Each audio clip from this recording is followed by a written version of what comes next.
Good evening. Welcome to the Township of Hillsborough Planning and Zoning Department, the Planning Board meeting of December 13th, 2018. Please rise for the Pledge of Allegiance. I pledge allegiance to the flag of the United States of America and to the republic for which it stands, one nation, under God, indivisible, with liberty and justice for all.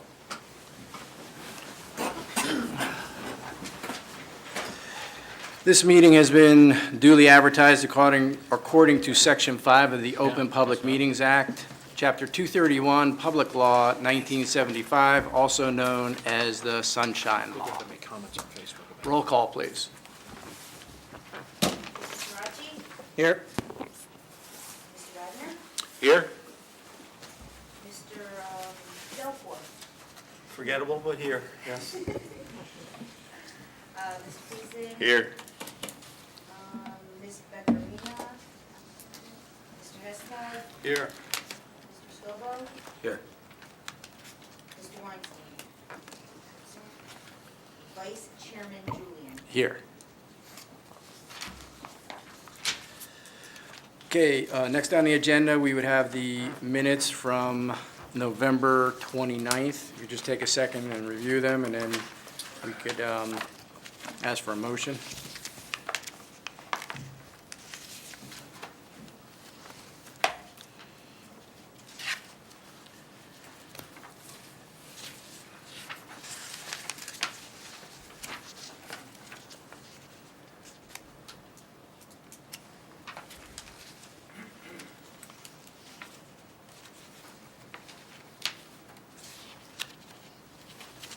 I'll move the minutes. Second motion. Second. All in favor? Want to do a roll call? Okay, roll call for the minutes. Mr. Peason? Yes. Mr. Rachi? Yes. Mr. Delport? Yes. Mr. Wagner? Abstain, I wasn't here. Yeah, it's, Mr. Hestad? Yes. Mr. Scobie? Yes. And Vice Chairman Julian? yes. Okay, next up on the agenda, there's no resolutions. There is planning board business. I noticed there is a 2018, the master plan reexamination report. It was adopted on November 29th, 2018, and everybody should have a copy in front of them. Everybody's got that. There's no special committee reports. Any business from the floor beside what the application is tonight? So we don't have to open it to the floor at this point. Okay, so no consideration of ordinances. So next up on the agenda would be the public hearing of the subdivision site plan applications, which would be Hillsborough, 206 Holdings LLC, 18-PB-07-MSPV, parentheses TOD 22719, Block 202, Lot 4, Route 206. The applicant is seeking preliminary and final major site plan, C-bulk variance for maximum height of an accessory structure, and design waivers to construct a mixed-use development comprised of 14 residential apartment/townhouse buildings consisting of 175 dwelling units, 42 of which will be affordable housing units, with community clubhouse, building and pool area, and dog run and non-residential component consisting of 3 buildings for 12,500 square feet of total retail space and associated site stormwater management, trash enclosure areas, roadways, walkway, and parking on property in the MUID-1 Mixed-Use Inclusionary District-1 zoning district, and in the ASD Architectural and Site Design Overlay Zone. Council. Thank you, Mr. Vice Chairman. Members of the board, Richard Hoff of the law firm of Biscayne Hoff here on behalf of the applicant, Hillsborough 206 Holdings LLC. Given what the Vice Chair just said, Council, please speak into the mic. this one or? Either one's fine. Okay. The Vice Chairman just stole all my introductory thunder, so I'm not going to repeat any of that. It adequately explains what we're here for today. The only thing I will add is that this application comes In response to a rezoning of the property, as Vice Chairman mentioned, as part of the Townships affordable housing, ongoing affordable housing plan, we endeavored to come as close to that ordinance as we possibly could, and as you'll hear tonight, we have one sole variance associated with the clubhouse and some design waivers and/or exceptions that we'll talk about in greater detail. But rather than me, I'm going to just bring on our experts to get started and move this along. Yeah, I mean, I noticed, it seems like there's a lot of information to go through. I mean, you can organize it the way you want. And I saw the traffic engineering evaluation, the environmental impact statement, the community impact statement, and then some of the reports from our professionals and environmental commission. So, With the pleasure of the board, my plan tonight was to start with our civil engineer and then turn to the engineer's review letter. okay, And then go to our architect and proceed to the planner's letter from the board professional, because those seem to be the most substantive. And then obviously there was the traffic, which we're prepared to address, as well as the environmental, which we're also prepared to address. okay, sounds great. All right? How's the board pleasure to swear in everyone one at a time as they come up? Yeah, one at a time is best. With that, I'd like to call Mr. Jeff Lonzo, our civil engineer. To pick up the mic, please, and Sir, can you raise your hand, please? Do you solemnly swear testimony you're about to give will be the truth, the whole truth, and nothing but the truth? I do. Please state and spell your name for the record. My name is Jeffrey Lanza, Lanza. Thank you. Mr. Lonzo, if you could provide the board, members of the public, briefly, your professional and educational background. Yeah, I am a principal with the firm Bowman Consulting. I manage Bowman's Freehold, New Jersey office. Hold the mic a little higher just so for the tape. Thank you. Okay. Sorry about that. I'm a professional engineer, licensed in the state of New Jersey since 1985. I've been engaged in civil engineering since I graduated from Drexel University in 1981, so over 37 years working on site plan and site engineering, mostly throughout the state of New Jersey, multifamily housing developments, retail, casinos, warehouses. I've been testifying before planning and zoning boards since 1985 throughout the state, and I was going through my record to see if I've ever been in Hillsborough. Even though I'm local, I live in North Brunswick, and I play golf at Mattawang periodically. I've never been to Hillsborough. I've been all over the state. I've been around Hillsborough, Princeton, New Brunswick, Raritan, Bridgewater, Warren, but not Hillsborough. well, I could we find. accept your qualifications and welcome you to Hillsborough. Thank you very much. Thank you, Ms. Lonzo. Thank you, Ms. Vice Chairman. Why don't you get us started, orient the board with the project general location? Yeah, I have some boards, and I was told to put them up on the rail up there. If you can all see from there, and I'll stay here then. Yeah, that's fine, if you're going to mark that. Yeah. Can you mark that, Jim? Mark that A1 with today's date, please.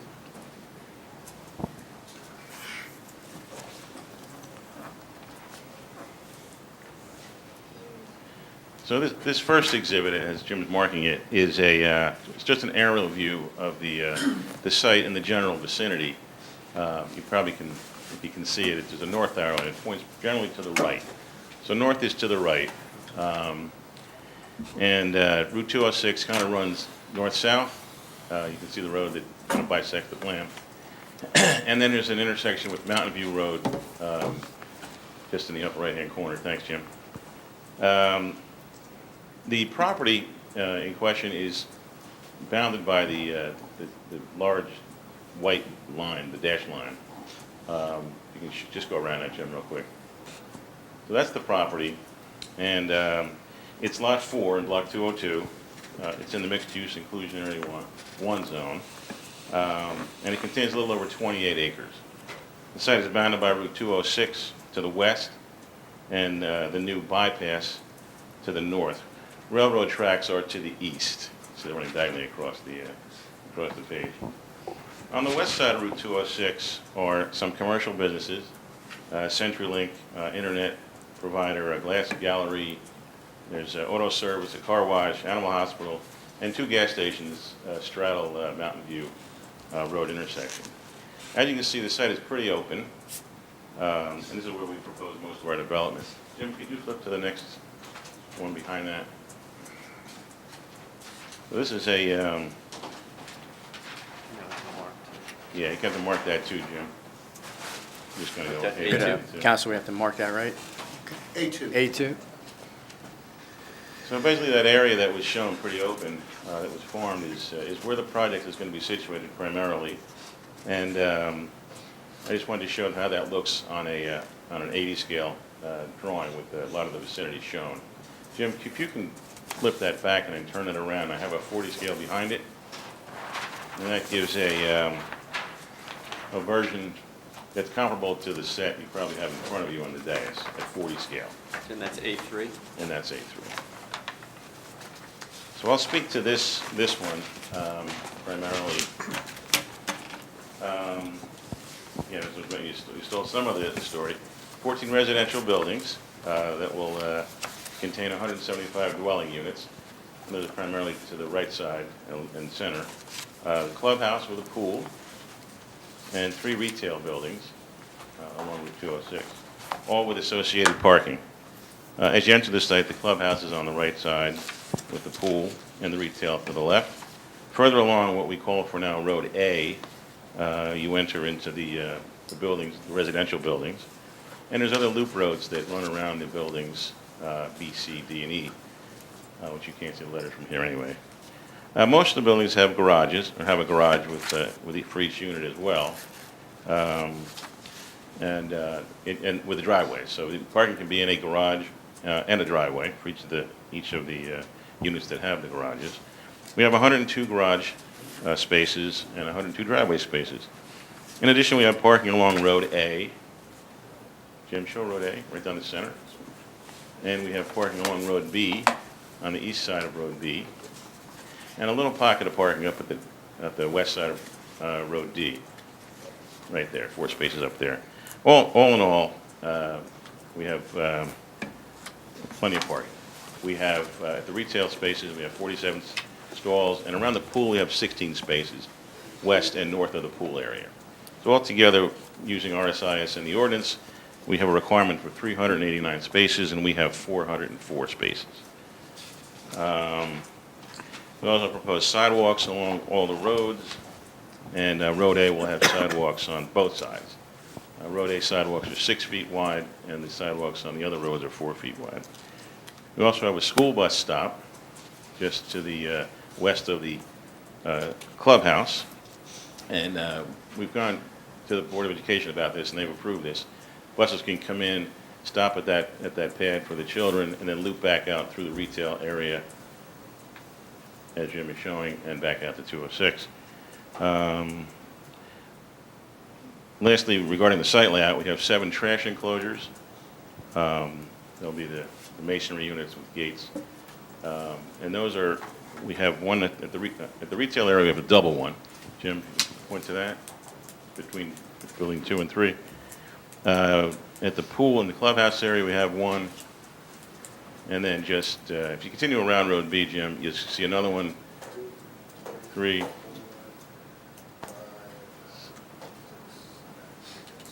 We have 7. Thank you. We propose extensive landscaping throughout the site, and along Route 2, we also propose a 6-foot-high vinyl fence.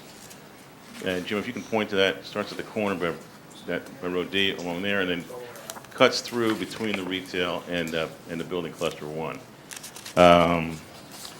And that's for buffering from the retail and from 206. Stormwater will be managed with a system of inlets and pipes to 2 detention basins. The basins are shown in tan. You can point to the 2 basins, Jim. One by the pool, and one by to the east over there. These are extended detention sand filter basins that meet the requirements of water quality and quantity standards.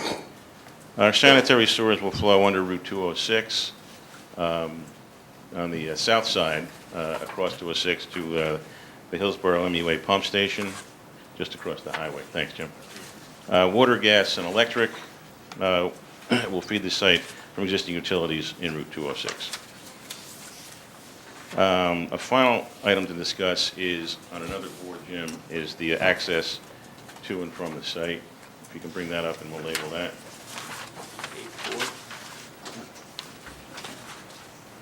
A4. This is the last, just a copy of the last drawing in your package. And I just wanted to point out that travelers coming northbound on Route 206 can enter the site and just by making a right turn in, and then travelers from the south, from the north heading south on Route 206 can make a left turn into the site. There's a left turn slot that's been proposed. DOT is designing that intersection now, and they're finalizing it to include that left turn slot for our development. Residents that want to leave the site can come out. If they want to head northbound, they simply come out and make a right-hand turn and head north. If they want to leave the site and head south on 206, they still have to make a right-hand turn and then go up to the new bypass loop and come around through the intersection and head south. Regarding zoning compliance, again, we've covered that. It's the height variance and then some minor design waivers we're seeking. And that's the gist of it. Just to go back to the zoning compliance, with the exception of the clubhouse, which we'll talk about, all the other bulk standards, setbacks, everything that's typical in any zoning ordinance and is in this zoning ordinance is complied with? Yes, sir. Okay. And you mentioned residential site improvement standards with respect to parking, but residential site improvement standards dictate other requirements within a residential project. Have we complied with all of those standards? Yes, we have. I would ask one question at this time, Mr. Chairman, regarding parking while we're on it. Sure.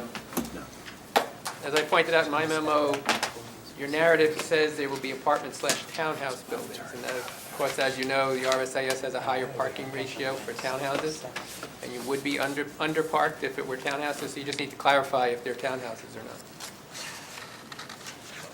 All apartments then, All right? apartment Yeah. houses, okay. Fine, thank you. Is the bypass going to affect anything in terms of, Timing? timing or, respectability? yeah? It's been an ongoing process. We're trying to get our utilities across 206 before they do the paving, which we expect will be within a year. Okay. So it's coming, but it's been coming for a long time, I know. It's long, slow progress Right. with that project. But obviously, this project assumes Yeah. being in place. Right, or left turns. Sorry, the project assumes. That being in place. And the striping will be in place for left turn slots, yes. Okay. Vice Chairman, rather than just be repetitive, I thought the more circumscribed way to do this would just now turn to the Mesa review letter on engineering, go through those questions. Sure. It's gonna You're avoid right. us just repeating the same stuff over and over again. Yeah, I mean, Mr. Maskey, do you have anything else before we go to Well, the we'll bill? get to mine. We'll let Okay, Bill all go right, first. we could go to, let's go to Bill then. Okay, so in general. Hey, Bill, the gist of the comments, we're agreeing to either do them or I'll discuss them. And most of them are will do, will do's. So I can go through them fairly quickly. Page, Yeah, it's probably a good way to do it. yeah, I can just say page 1, page 2. Number 2, will do, Page on, I'm sorry. I'm sorry, page 2? So that'd be Williams White report of November 21st, 2018? Okay, That's correct. okay. Sorry. And we're on page 2, under general comments, number 2, you've indicated will comply. Will comply. Okay. Same with number 3, will comply. If I can say that, that's okay, right? Just will comply? Or I can, I'll give you the gist of what they are. Comply with, or you want to waiver? Okay, We'll assume you can comply unless you tell us otherwise. How about that? There you go. That's what we got here tonight. Number 7, we'll address whether there's a homeowner association, and there is not a homeowner association. I skipped number 5. Number 5, talks about mailboxes. There are cluster mailboxes shown at the ends of the, behind the units along Road A. You can point to some of those, Jim. So mailbox clusters are proposed. Thanks.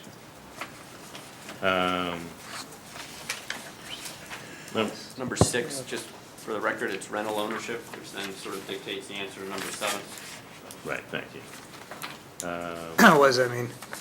I'm sorry, rental ownership, it'll be maintained by the owner of the property. There'll be an on-site maintenance person, but there'll be an overall management company to maintain the rental units. So because of that, there's no HOA. Maintenance responsibilities fall to the owner. And it's also understood that everything is private, all the roads are private, all the utilities are private, which will Yes. all be maintained by the owner. Correct. Okay. Number 10 is trash and recycling, and we pointed out the 7 trash recycling areas, and that'll be picked up by a private hauler. Let's get back to number 8. Number 8, Use clubhouse and pool. pardon me? Yes, that's for the residents and guests only. Sorry, Bill. Sorry. Full-time, number 9, there will be full-time staff, maintenance staff on the property. Number 11, circulation plan, we have a fire truck shown, and it can maneuver around the site, and we can add the will comply. We can add the delivery and refuse truck. Let me just butt in for a minute. Sure. When you're talking about circulation, I did receive a letter today from the Board of Education regarding the bus stop, and they said what was proposed is acceptable as long as there are no obstructions and the turning radius meets the requirements for a 54-passenger school bus. So have you done turn radius templates on here and they meet it? We have, yes. And I'll put that on the plans when we submit the plans for signatures. Thank you. Under site plan now, number 1, will do, upgrade the pavement. Number 2, loading zones, although haven't been called out, they're shown in that striped area between the retail pads 2 and 3, right in front of the dumpsters there, and we think that'll be enough loading capacity for those 3 retail uses. Are we looking for 18-wheelers to be able to fit in there, or are we looking for single users? I don't think we're that long to easily get a tractor trailer in there, Jim. We're close. The WV-40 probably, yeah. Jim, you're not on the right. Yeah, you gotta Yeah, get a, I'm you gotta It's get a about mic. 60 feet from the crosswalk back to the dumpsters. It would be, it's possible. I don't think we're gonna get many tractor trailers in there, though. Sorry, Council, just to interrupt. Council, since you were assistant at the Yeah, I wanna MAD, get him sworn. is adding information. Sure. Could you identify them, swear, please? Yep. Jim?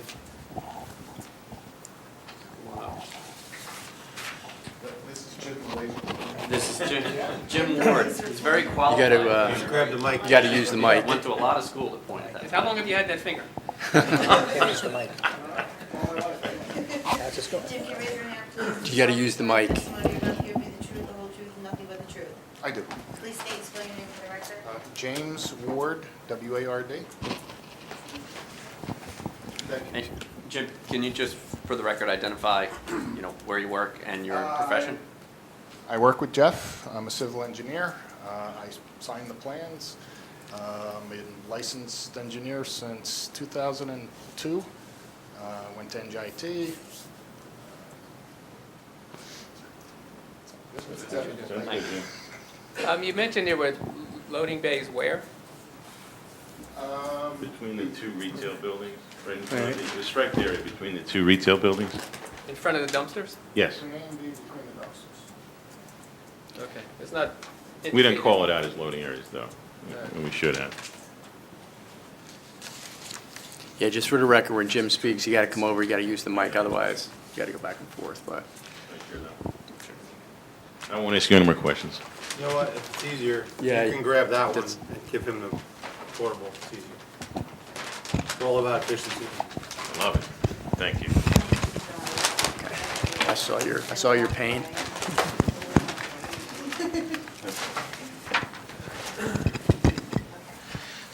Top of page 4, I believe, number 3.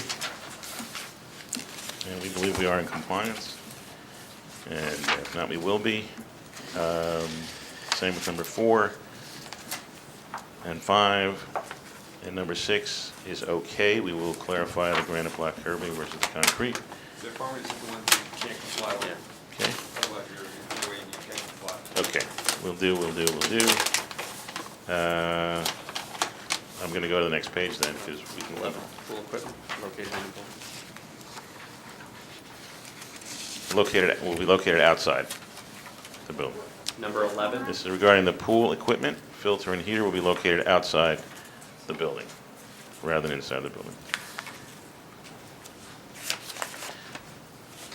top of page 5. No basements. The lowest floor will be above seasonal high. Groundwater table, number 6, good. I can keep going, I believe, through stormwater management. With respect to the stormwater, one of the issues that's been raised, I believe in the environmental review, dealt with the outlet Yes. in the corridor. Can you talk to that and exactly what that issue is? And Yeah. We have, on one of the exhibits, Jim, we show the line, probably the colored one, maybe it's number 3, maybe the best one, A3. And we have the stream corridor,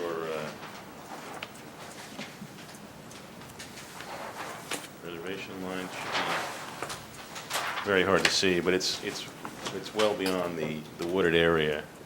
Can you point to it, Jim, on there, please? I sure can, Jeff. Watch it.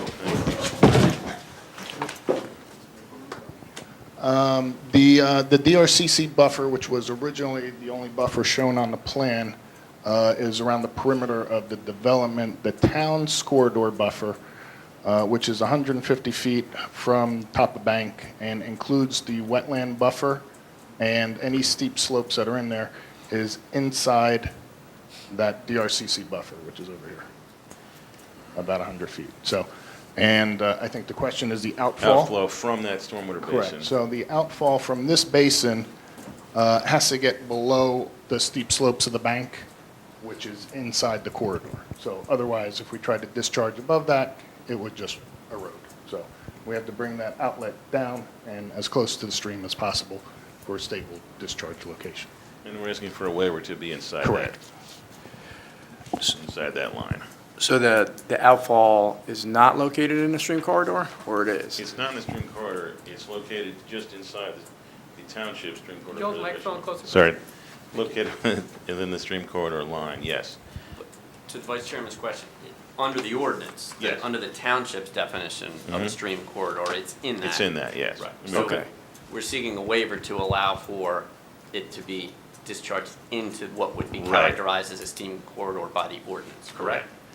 Correct. If we pull it back further, we'd be up in the slopes and we'd erode it. Right. So we'd like to get a waiver to put the head wall down into that area.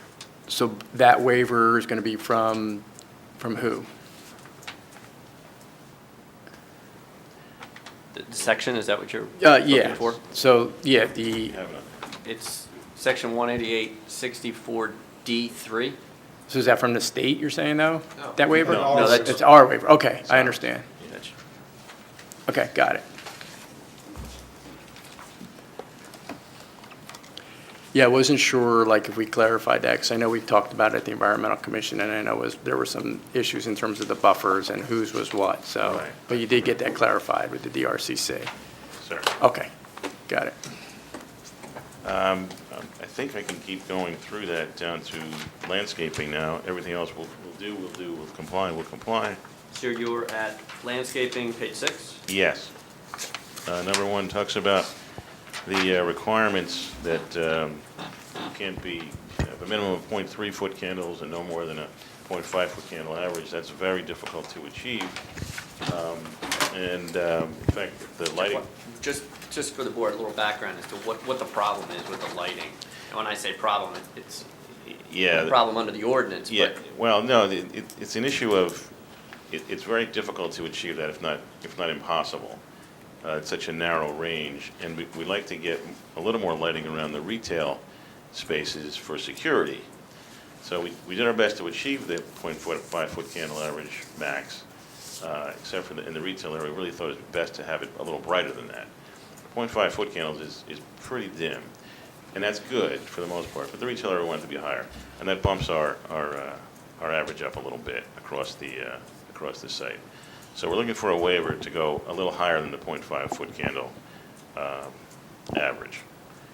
And we think this is a good design, the way the poles are spaced and the heights of the lights, that would achieve a good design and a safe design. But on the residential side, the lighting is okay? On the residential side, the interior roads and the parking are average of 0.63 foot candles, which is below 1 foot candle, which is pretty good if you want low light.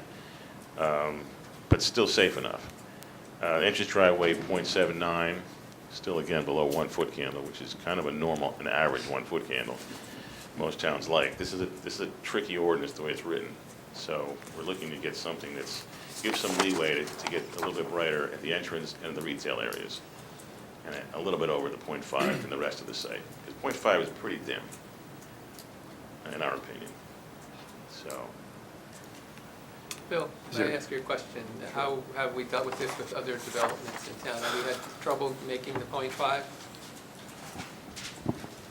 Not for a lot of them, no. But there have been other waivers granted in the past. Jeff, with respect to the foot candles that are indicated here, those quantities, can you give some perspective as to what that means? Are we throwing light out No. across 206? And, I mean, what's the magnitude that we're talking here? no. This is pretty low level lighting, and it won't spill over. If the light bulbs are going to be only 12 feet high, it's going to be very concentrated. So I don't see it as a big ask to be over that. A lot of towns say they want 1 foot candle, and this is a half a foot candle. It's just very hard to achieve that. So. Do you have any idea how much you're going to go over that, or that's Over what? over the .5? Yeah. Well, Bill has it in here in his letter with at the entrance drive a little bit higher than 0.5 is Why don't we indicate on the plan exactly the areas that have been identified, and then the board can have a better understanding of what we're talking about in terms of overage. The review letter indicates the entrance average is .79, Right. which is .29. I'm not an engineer, but that's the math on that. Where is that located? As you come in. Okay, so, So right, as you come in off of 206, we want it well lit as you're coming in the entrance, but it's under 1 foot candle, which is not that well lit. so the rationale for that would be, hey, it's the entrance into the site. Right. It would warrant a little extra lighting for safety purposes? That's the idea. And then the retail area, just for security, we like to have people be able to walk to their cars and feel safe enough to. So we're up higher than that at 3.75 foot candles, which isn't that bright for a retail area either. Again, these are not big bright areas. Again, the interior roads and parking average is 0.63, which is 1/1300ths over the 0.5. So we can try to play with it some more. We work with a lighting expert. This is as tight as you can get it, and we can try it again. But that's where we are. Is the retail lighting at that level permanent? I mean, the stores are closed, do you still have the lighting that high? Can you dim them? I don't see why not. Like at night, just take them down. Sure. They're closed. Yeah, that would be reasonable. Just have low level lighting at that point. Sure. So that was one of the waivers. Okay. Number one. And we'll add the lighting that's attached to the buildings under item 2. Color of the fixture, we'll add that. And now I'm on page 7 with landscaping. Right. And this is a list of substitutions and things to reconsider. And I'd like to say we'll do all of that, and we'll work with the town professionals to get all that to an agreeable substitutions and so forth. So that's a will do on that one. Okay. Number 8, page 8. Will do. We'll put more plantings around the trash enclosures. We have some, we'll add to that. Street trees they're already in front of the units. So we'll do on all that page. I can say we'll do for all of those. And the last page 9 is again a will do. Okay. And I think I did it on that one. So Bill, did you capture all of that, or? Okay. Yes. You're all right with all of that? So the only issue is the lighting then, right? Yeah. Well, Other than that? no, there's there's a couple other exceptions I'm going to get to, so that everyone- No, but as it relates to Mr. Mazur's report? Yeah. Yes, I mean Mr. White's report. Okay. Give me a promotion. Yeah. And Jeff, the only other thing we had really in your bailiwick, obviously you're not going anywhere, but there's a design exception for parking spaces for the retail, is that correct? For all the parking. For the dimensions? Yes, yes. The, right, the town required, the ordinance requires 10 by 20s, and we have proposed 9 by 18s, and in the retail area, 9 by 18s. And we think that for this type of retail, that 9 by 18 is fine. This is not a Home Depot or a grocery store where you have shopping carts or big packages you're taking in and out of your car, so you don't need that wide of a parking stall. Save some asphalt, and I think that makes good sense in a boutique-y type retail environment. 9 by 18s is what we're asking for a waiver. And in designing similar projects of space, commercial spaces this small, is that out of the ordinary, 9 by 18? Not at all, not at all. We do it all the time. So, And while you could space them out, we're really just saving on impervious coverage and trying to minimize the impact? exactly, exactly. Okay.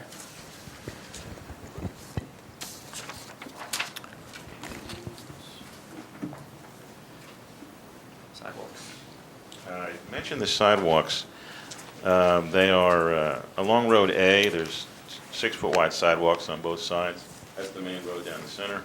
And the other sidewalks around the other blocks are 4 feet wide. And the sidewalks in the retail area are 6 feet wide also.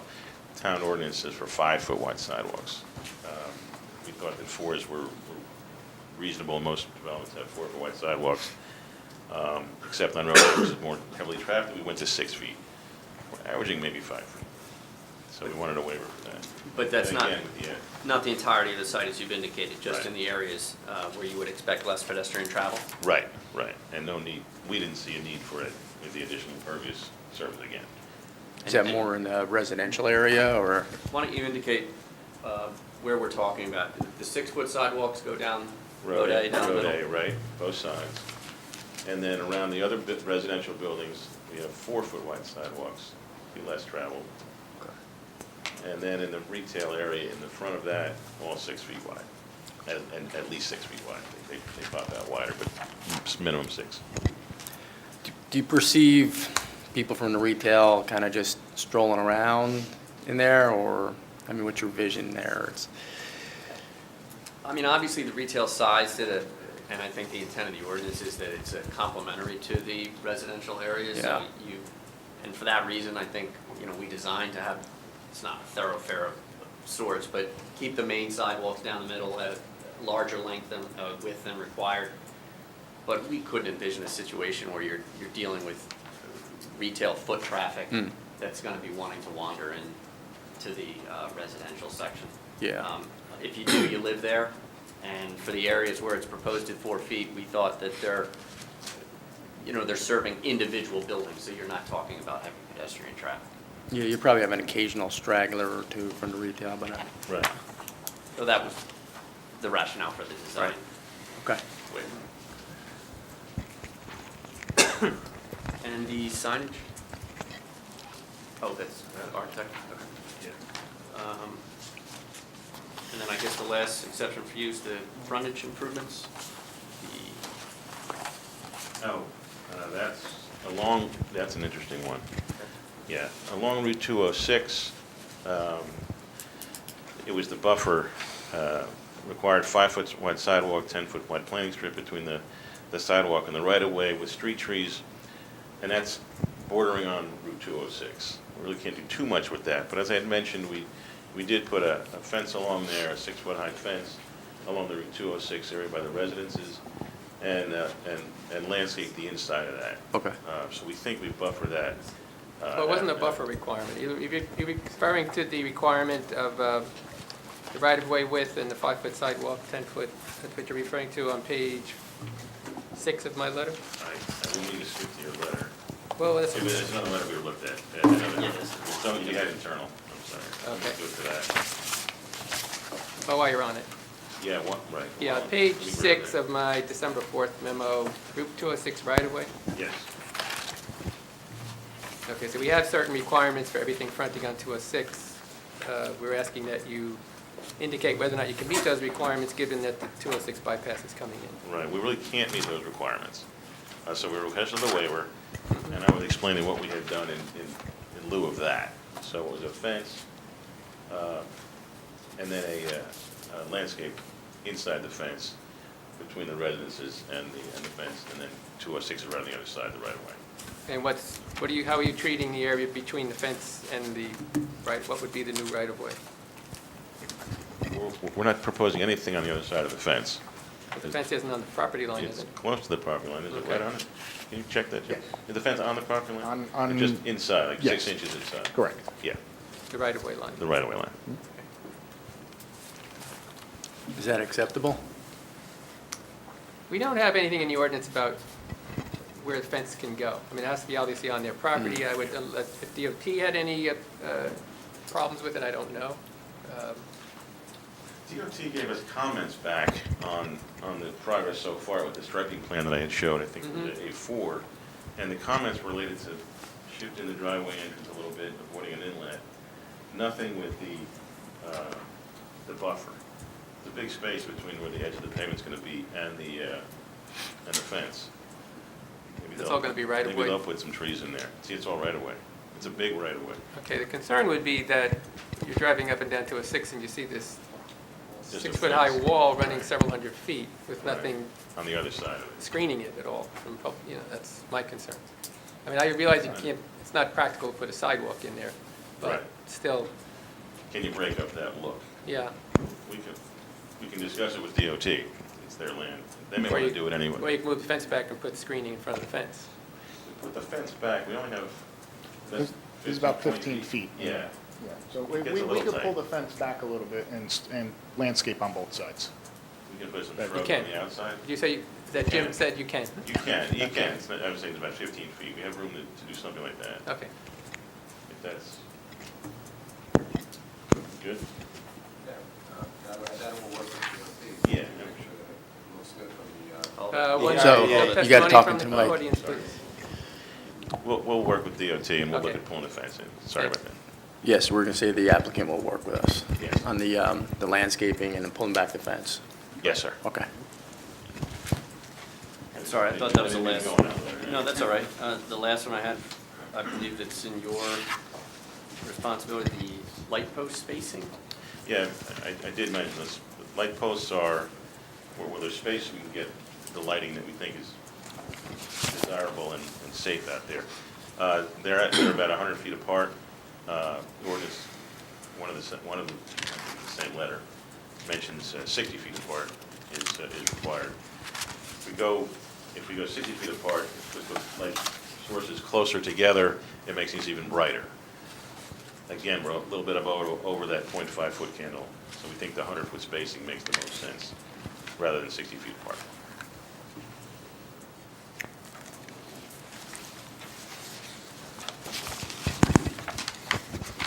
I had nothing further affirmative from Mr. Lons. Obviously, he's here to respond to any questions. Okay.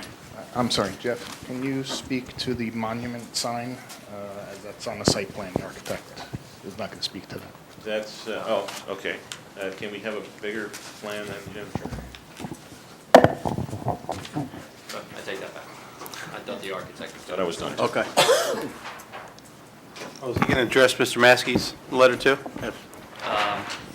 As necessary, most of the review from planner is going to be directed towards the architect. That's our expectation. Not all of it. The sign, if we could, Exhibit A3? Back to A3. Back to A3. Up at the entrance, we have the entrance road in and out, and in between that is a grass median, and we're proposing a site identification sign in the center. And the sign is, you're catching me off guard here a little bit. I want to say, I forget how many feet it is, Jim, help me out. 20 feet back from the right-of-way line. Right, but the size of it, I don't have the plan in front of me. It's, the...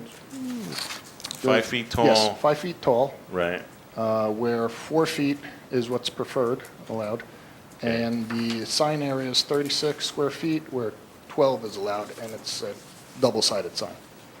Okay. It's on the sheet, one of the detail sheets. You can pull it out, but it's on one of on the detail sheets. So the sign, if you can just hold it up real quick, Jim. So the sign is 3 times the acceptable size.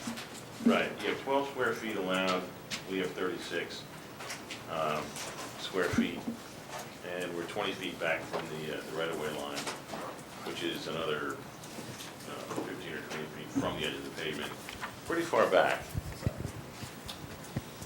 Jim, that's 12 feet on the width and 5 feet tall? Or, 10 feet on the width? Yeah, 10 feet wide and 5 feet all the way to the top. Right. About 4.5 feet. 5 feet but tall. The peak Jim, is 5 feet. Hold on, one at a time. Jim, what's the size? It's 10 feet wide and 5 feet tall. And the signage area itself is 36 square feet, which accounts for both sides. So it's 18 square feet on each side. Correct. Okay, and you're allowed to have 12 square feet per the ordinance. Correct. I think that size of the sign is necessary to see it as you're zipping down 206 at 45 miles an hour. I think 12 square feet is a little small. Sorry, can you repeat those dimensions? I don't understand your math, sorry. Yeah, it doesn't add up. Okay? 5 by 10 is 50, isn't it? But Jim, give the dimensions again. And Sure. differentiate between the Correct. lettering on the Yes. sign and the structure. that Correct. is the sign. The structure is 10 feet long and 5 feet high, and the signage area is 36 square feet, which accounts for both sides, 18 square feet on one side. Does that make sense? And our reading of the ordinance is that the signage itself, not necessarily the wall. Well, you don't count the support posts or the support wall, but you do, everything in between the posts should be counted.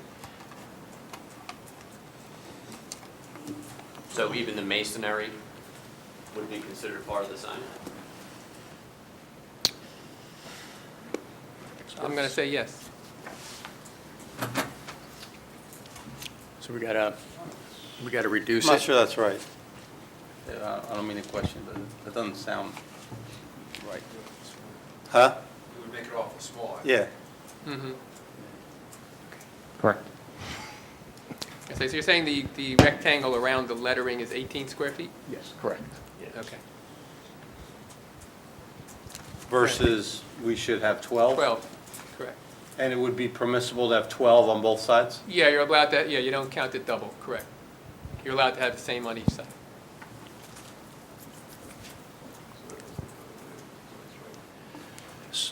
So you have an 18 square foot sign, not a 36 square foot sign. Correct. Okay. So that math works? Yeah, that works. Okay. Okay. The 18 versus the 12. Right. Correct. Sorry for the... No problem. Appreciate you clarifying that. Okay. For now, yep. Hold on a second, council, at this point, we're going to open it to the public for this I have a- professional, or, I I'm have sorry? two more questions. Go ahead, I'm sorry. Sure. I'm not letting you off. Some of this is housekeeping on your site plan. First of all, you had the wrong zoning map and the wrong tax map. You're going to correct that, I assume. Good. There's a disparity between the zoning table, the height of the buildings on the zoning table and the architectural drawings on the, which is it? We'll straighten that out. Architect. The architect's numbers are correct. Yeah. Okay. Parking stall. Okay, the refuse collection and recycling on page 4 of my memo. Will the enclosures comply with those bulleted items under number 6 on page 4?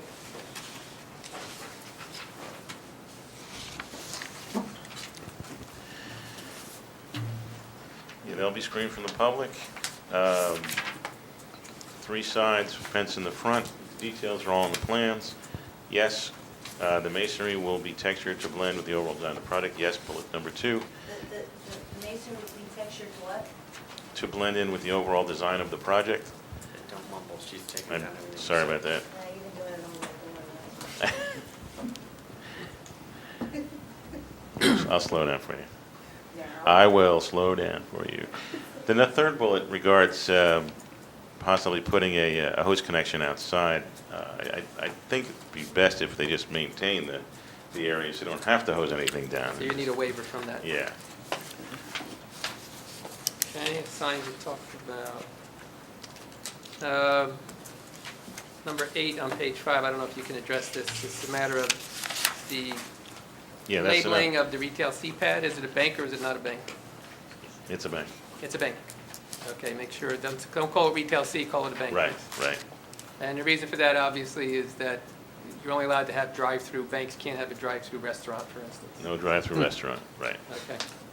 The stream corridors, you mentioned the stream corridor before, the 150-foot. Yep, Does it comply with 188-38 and 188-64? it does. Okay, Yep. and you'll indicate on the site plan where you're going to put the conservation easement signs? Yes, we will. Okay.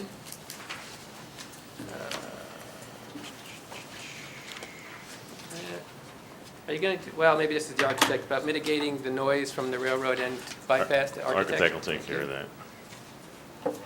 Okay, the color of the fence, can you tone it down from white, please? Yes, Okay, you'll submit some sample colors for us? we will. Thank you. And the ASDO requirements, that will be with the architect, I assume? All right, thank you. Okay, thank you. Okay. Before we go, when we have answer the environmental commissions? Yeah. Last memo? You want to do that, counsel? You want to do this with this professional? Okay. With Mr. Lanza. So that was the Environmental Commission letter dated December 10th, 2018. Some of the stuff I know we spoke about, but if you just want to address some of the issues. Okay, the following comments.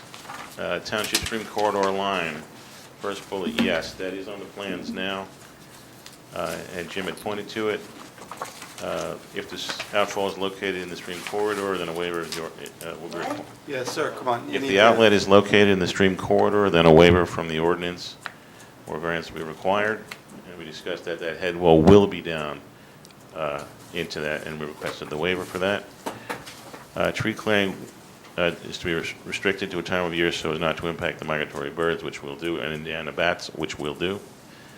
And then the last bullet relative to, that is the last bullet, stormwater management. The applicant did not submit a GSR 32 spreadsheet, and that has to do with the recharge to groundwater. Right. And this area is, the bone of contention here is someone on this commission thinks that this soil perks well. And in fact, it doesn't. It's a D soils. We've done testing all around that. And you have about 20 inches barely here and there that percolates. And from there, it's just bedrock. So nothing's going to percolate through that. No need to submit a spreadsheet to show that. We could, but it's pointless.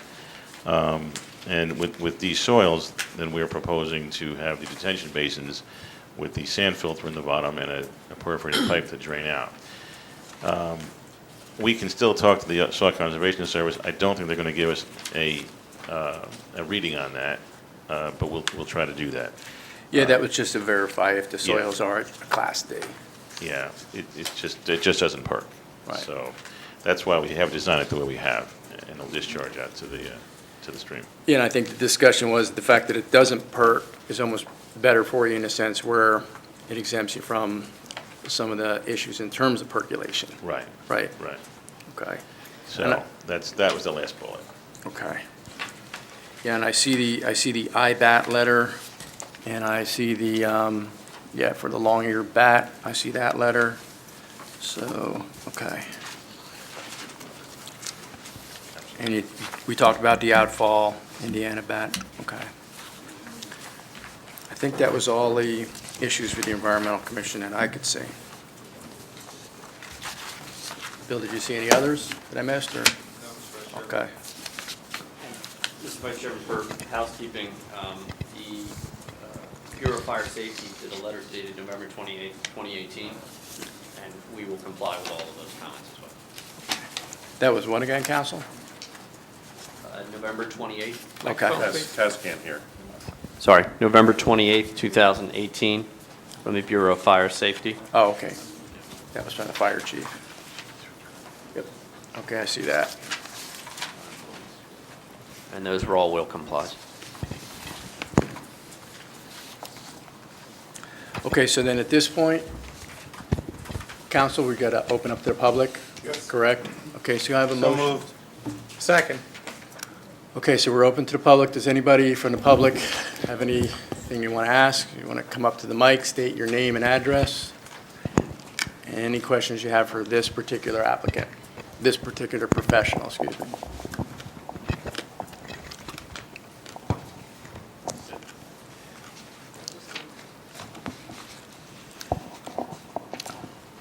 Susan Gulliford from Hunt Club Road. Let me start with the most recent, your sign, since you have it up there. That sign is only to identify the development. That has nothing to do with a directory sign for your retail? That would be a separate issue? That's correct. Okay. That's correct.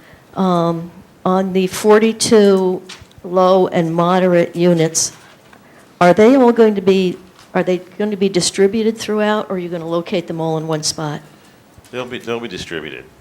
Okay, so there won't be a separate building with a different outside or anything? No, and that'll be shown when the architect does his Oh, okay, portion. thank you. Sure. And the 2 detention basins, since I'm not an engineer, I know you said there's sand filter. I'm not a fan of the old-fashioned ones that just get mowed until they're cement. Is there any, and I know you were discussing drainage and soils, is there any way they could be made or designed more of a rain garden thing rather than just those flat, solid grass areas we see around town, the old ones? The water's not going to stay in them for very long. They do have a sand filter bottom, so you look like sand at the bottom. It's Right. a little different than grass, although grass looks kind of nice too. But But I understood rain gardens were supposed to drain within, I'm trying to remember, 48 hours Yeah, or something, so you don't have 72 mosquitoes and hours. stuff, 72. Right. This will do the same thing for the small storms. I don't think we can do anything. We want it to infiltrate into the sand, so I wouldn't want to put grass in it. And we want it to get through the water quality feature of the sand before it gets out. Do you see any reason, Jim, any way we could possibly do that? You got to get a mic.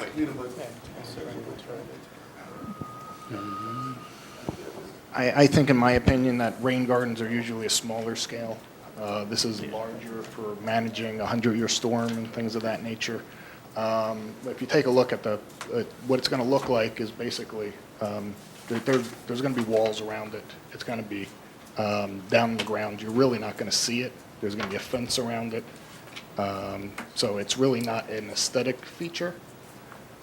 So like Jeff said, it's going to look like, there's sand on the bottom, like a sand trap in a Like a golf course sand trap, yeah. And we landscaped all the way around the outside. Right.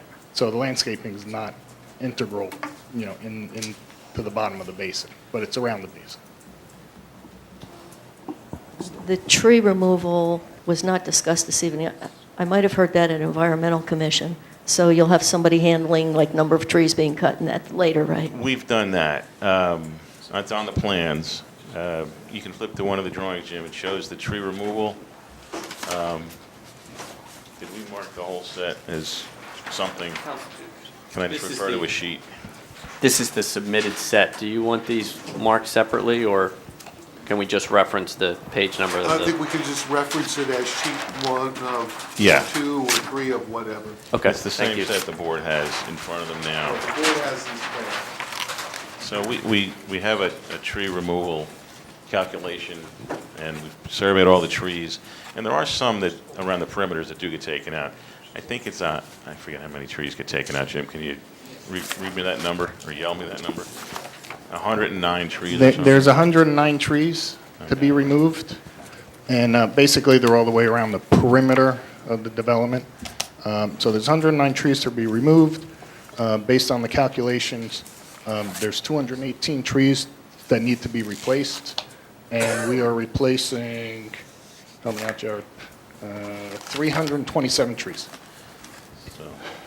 So that was like a break even then, almost, right, with the trees? I'm just curious, I thought I remembered that they said there were 2 trees that were 25 feet, 25 inch. Correct. Where are they located? They definitely have to go, right? Does our landscaper know where they're located? We'd have to look down that chart and We'll- really try to find out. We'll take a those. second look, and if we could save them, we'll try to save them. But, But, I agree with you. These are big trees. It just seems like an impressive tree if there's some way to work around it. If not, and it's right in the Correct. middle of where a building is going to go, I guess it can't be helped. Thank you. All right, so, Council, we just keep it open to the public at this time, or? Yes, if there's any Okay. further questions of this expert from the public. Okay, so, anybody else with questions for Mr. Lanza? I have one concern about the fence that goes around. I mean, they all look nice. I don't know what type of fence it is, if it's 6 foot high, if it's the plastic type or whatever. They look so nice when they're new. But then the next thing you know, you see the mold, you see this, you see that, and it's an eyesore. I don't think we'd like to see that. We appreciate that concern, and one of the advantages of having the owner having to rent these units is that mildewy fences don't equate to being able to rent our property. So maintaining not just the fence, but all the grounds in an attractive fashion is part of the business, both to attract not just the residential, but the retail tenants as well. So Absolutely. we have on-site maintenance for very much those issues and others to maintain an attractive and well-laid-out site. Good, thank you. You all right, or do we need to take a 5-minute break, or we want to keep plowing through? May I ask one more question? Oh, I'm sorry, go ahead. That's right, sorry. I was just curious about I think the waiver request for the parking spots in the retail area. So I'm not too familiar exactly what normal spots are, like on 206, but I'm thinking next to a large development, there could be a lot of in and out traffic, even if it's a small store, like for coffee or whatever. And typically, personally, I like wider spots, so I was just wondering if that's typical to get a waiver for like 9 by 18, or Yeah. if the wider spot is something that could still be considered. Yeah, I do a lot of retail in urban areas, and a little more urban than this. And those are at most 9 by 18 for these kinds of stores. We have our traffic consultant here too. He may have an opinion on that too for more suburban type things. But I've seen 9 by 18s as very common, urban and suburban. Jeff, you mentioned too, though, that the 10 by 20s or the 10 by 18s, depending, you're going to find them typically in stores that have shopping carts where people are moving things around and Exactly. putting them in between the stalls and getting in and out of the cars. And Home Depots, those kinds of things it's good to have the 10-foot wide stalls for those. So most smaller strip malls would not have that size? No, not 10 feet wide. Okay, thank you. Sure. Anybody else? Okay. That concludes for this witness, Mr. Vice Chair. So if you were going to suggest a break or to move to the next witness, this is the time. There are no further members of the public wishing to speak. Okay. How you doing? You all right, or you all right? All right, let's keep going then. No, I think we're going to keep it open. You can close the public Keep- to move to the next Yeah, witness. we'll keep it open. Okay. All right. I'd like to call it. Want to take 5? Yeah. Okay. We're going to take 5 minutes. We'll be back in 5 minutes. Thank you. Okay. Okay, we are back in session. Council, you have the next Yes. witness? Thank you, Mr. Want Vice to Chairman. swear him in, or? Sure. Okay. So can you raise your hand, please?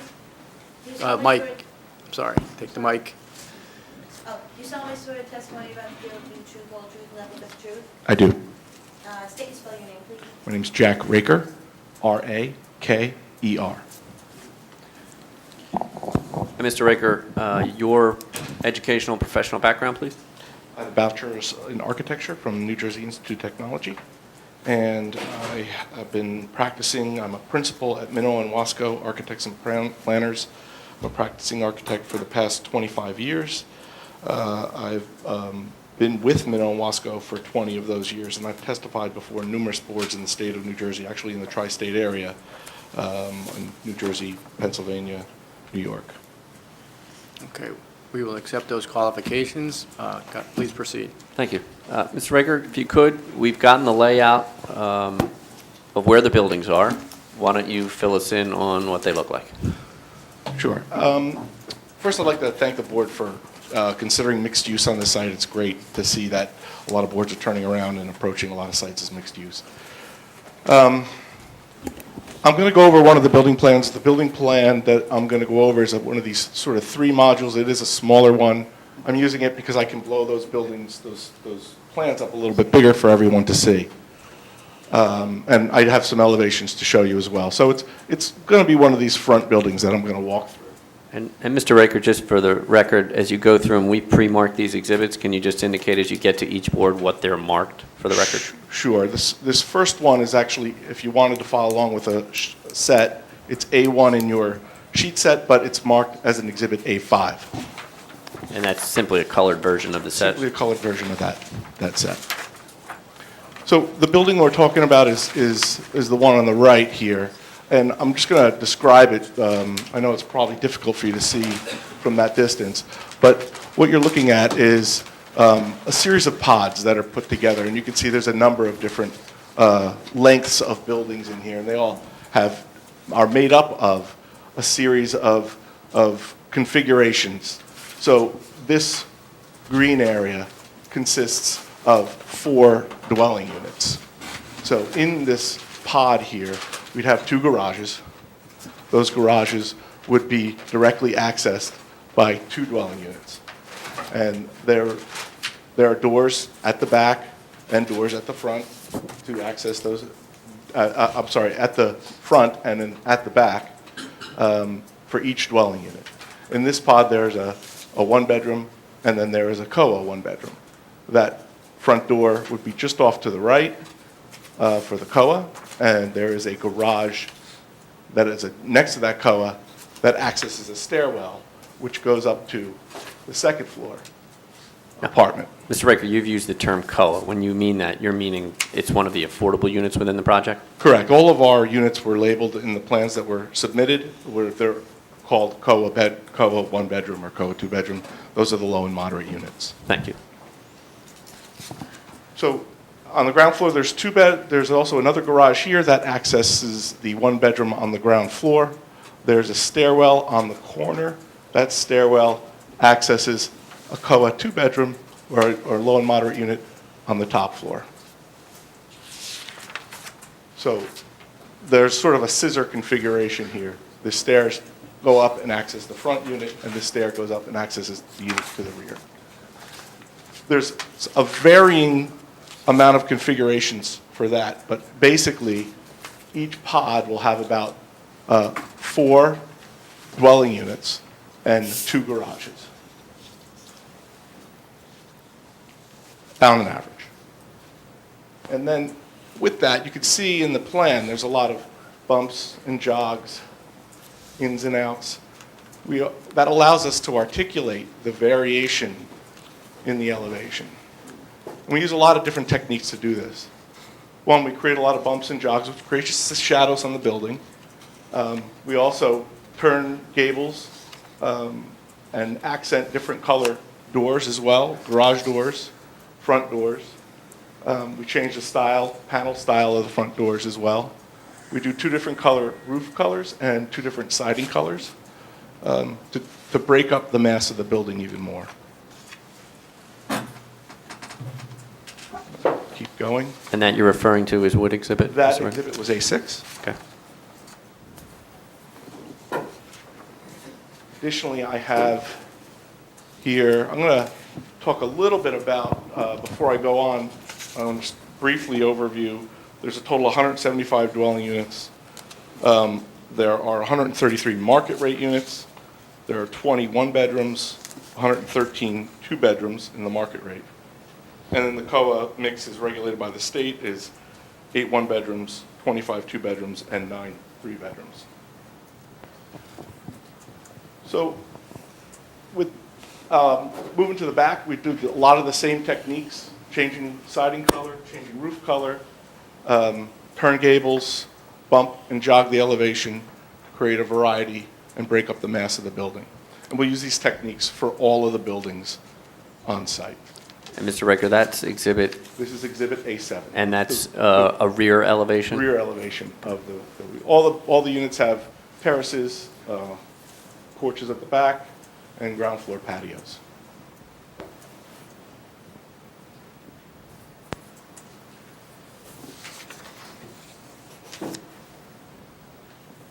I'm showing the end elevations, very similar techniques, bumps, breaking up, using accent materials such as the metal roof and stone base and siding. And that's A8? And that is A8.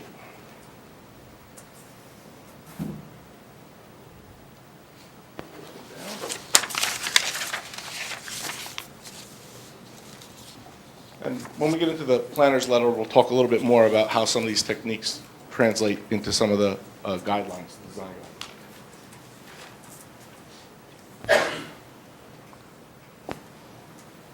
Now, the main clubhouse building, which is right here in the site plan, that's really, for residential communities like this, it's really the face of this whole, of the residential portion of the project to the public. The client will do leasing out of those areas. If you want to rent an apartment, you're going to go to there. If there's deliveries, like packages, everything goes to the clubhouse. It's a gathering space for all the tenants. There's a fitness center in there. There's a great club room with usually like a fireplace, gathering space, TVs. If you want to have like a 50th birthday party for somebody, you can have it in the clubhouse. The apartments can be a little small for a large gathering. Another thing that we see a lot of is people aren't going into work 5 days a week. A lot of times they're working at home, and what they'll do is they'll go down to the clubhouse and they'll work in the clubhouse. So we provide in there like little office space, kind of co-work space, little conference rooms, and places they can go and sit and relax and get some work done and make a conference call. And so there's a great amenity for the residents here. So just to walk you through this particular plan, the front entry, which comes off the street, there's leasing, package, and storage rooms. Off of that, there's to the other side, there's a clubhouse, which fronts a club room that fronts off a large pool terrace. And outside of that pool terrace, there'll be like barbecue grills, covered seating. There's some trellis work. Great amenity. You can't grill in your apartment, so it's great to have a place you can go and grab a steak and grill and then eat with some friends. I'll show you. This is the clubhouse elevation. Since the clubhouse is the prominent building on the site, it's essentially the face of our project. We want it to have a really strong presence. So that is a sense of, it gets a little bit of height. Looks like there's two-story space here, but there's not. It's just, we do a really high ceiling in these clubhouses. Right now, we're showing about a 12/6 plate. It's a really grand space. There's very large spaces inside the clubhouse, so you don't want to have a very low ceiling. We want them to be relatively high. So at the entry, we have a nice two-story entry with some two-story glass at the front. And we're using, it's designed very similar to the other residential buildings. Accent, there's stone, siding, accent metal on the clubhouse. So we just felt we wanted this building to have a really strong presence and welcome people as they come in. And that's the reason for the tall roof. We can drop the roof down. We like the way it looks. We think it's a very attractive elevation, and the planner will go over the reasons that we're requesting the variance. I'm sorry? The planner will go over the reasons that we're requesting, the other reasons that we're requesting the variance Requesting the variance. in height. Just a quick question. Sure. On the pool, there may be a discrepancy on the site plan. What type of fence are you putting around the pool? The site plan shows it as a 6-foot-high solid vinyl fence. I don't think that's what you're putting. It doesn't match the fence details. Oh, what I'm showing in my elevation, that may be a coordination issue on my part. No. I'm not The site showing plan that. shows a 6-foot-high solid fence around the pool. It doesn't have a matching detail in the construction plans. It has another sort of wrought iron-looking fence. I'm wondering if that's the fence that's supposed to go around the pool.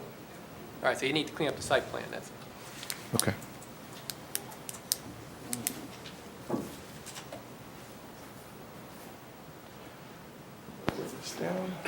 Mr. Ricker, before you get to the retail component, just, I know you touched on it briefly, what, the materials for the buildings, both the clubhouse and the residential building? The materials for we're going to use a stone. You'll see that the elevations, put them both back up here. Both elevations have stone at the base, and sometimes we'll break up masses by bringing the stone up. Siding, horizontal siding, most likely vinyl, and then metal railings and trims. There are some trim elements as well. I'm not sure what that's going to be just yet. It can be a mixture of, there are just so many materials out there now that are composite materials. So it could be like an AZEC is a brand name, but it's like a composite vinyl. It's almost like a board, but it doesn't rot like a wood would. So. And you indicate. And then we have some accent metal trim, accent metal roof, some selected places. And you indicated some variation in color? Yes, What are we they? do have some on the. I have two different color sidings. We're going to use a darker sort of tan color, and then a lighter, very light color, light tan color. All with natural tone stuff? All very natural tones, yeah. And then two different roofing colors. You can see the variation there. Again, though, all within the same sort of color palette? Correct, yeah. But they need to be differentiated enough to break up the mass of the building.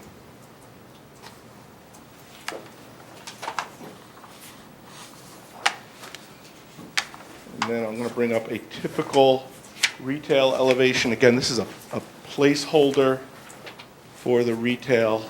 Tenant may have some input as to what it ultimately looks like, and of course, we would come back once that tenant is designed. But the retail building, as shown, we've used a lot of similar materials in similar earth tones, but we've gone with brick for the retail to differentiate it. So we have a nice brownish red brick that's on the elevation, and then we're using stucco for the rest of the elevation. And you're referring there to? I'm referring to A11, the retail pad plan and elevation. And there are also accent metal roofs as well. The one thing that we do not comply with is this is a flat roof building, and I believe flat roof buildings are prohibited. These buildings can get pretty wide. The depth of retail that's required is pretty deep. To do a pitched roof would put us up pretty tall. Or we could do a really low slope roof, which we felt would not be very attractive. So that's the reasons for doing that. The other variation that we have here is there's a requirement for 60% glazing on the retail. I think if we were to do 60% glazing, it would be a ribbon window 10 feet high all the way across the elevation. And we just didn't feel that would be attractive. So we chose a punched window opening. This elevation is at around 30% glazing. But we would treat all the sides similar materials. And then the last is an elevation of the bank. This is sheet A12, retail pad plan and elevation. that may be why there's an inconsistency in the engineer's labeling. We called it retail as well. But they were always looked at as retail, but this is a bank. This is a bank pad. Again, similar materials. We did go with brick on this one, similar to the other retail sites. This is a smaller, narrower footprint, so we could do the pitched roof, kept the pitched roof, and all of these comply with the height requirement.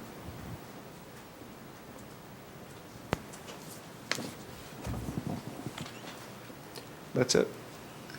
One question for you, and it does come up in the planner, so I don't want to be too repetitive, but Sure. you indicated that there's, the residential are a collection of pods, so to speak, the way the design works. So you've shown us the three pod building. Yes. The larger buildings, are they the same approach from a organizational standpoint?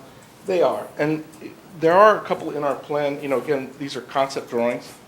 There are some areas in our plan that the rear isn't articulated as much in our submitted drawings, but conceptually, we're going to do the same thing for no matter what length of building there is. Each pod is going to be bumped and pushed, and we'll have articulation front and rear.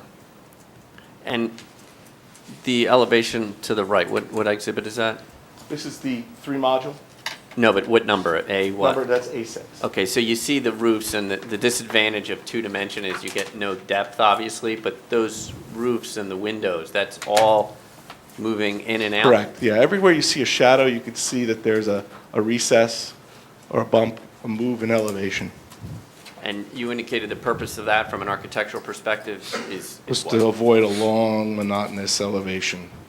We wanted to break it up, create a variety of texture and material.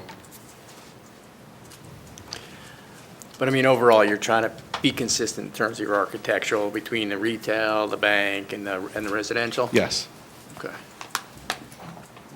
And that consistency is both from a color approach, material approach, all supposed to be complementary throughout the project? Yeah, we're using stone on the buildings, and on the residential portion, we're using brick in the retail.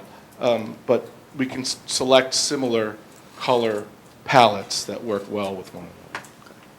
Kind of blend together from an Yes. architectural standpoint. Correct. Mr. Vice Chairman, I think the best thing now would be the planner's done a very thorough review on the architecture, so that might be the good jumping point to go get more detailed questions. Okay, Mr. Maskey? Okay. Let's see. A lot of these have been answered.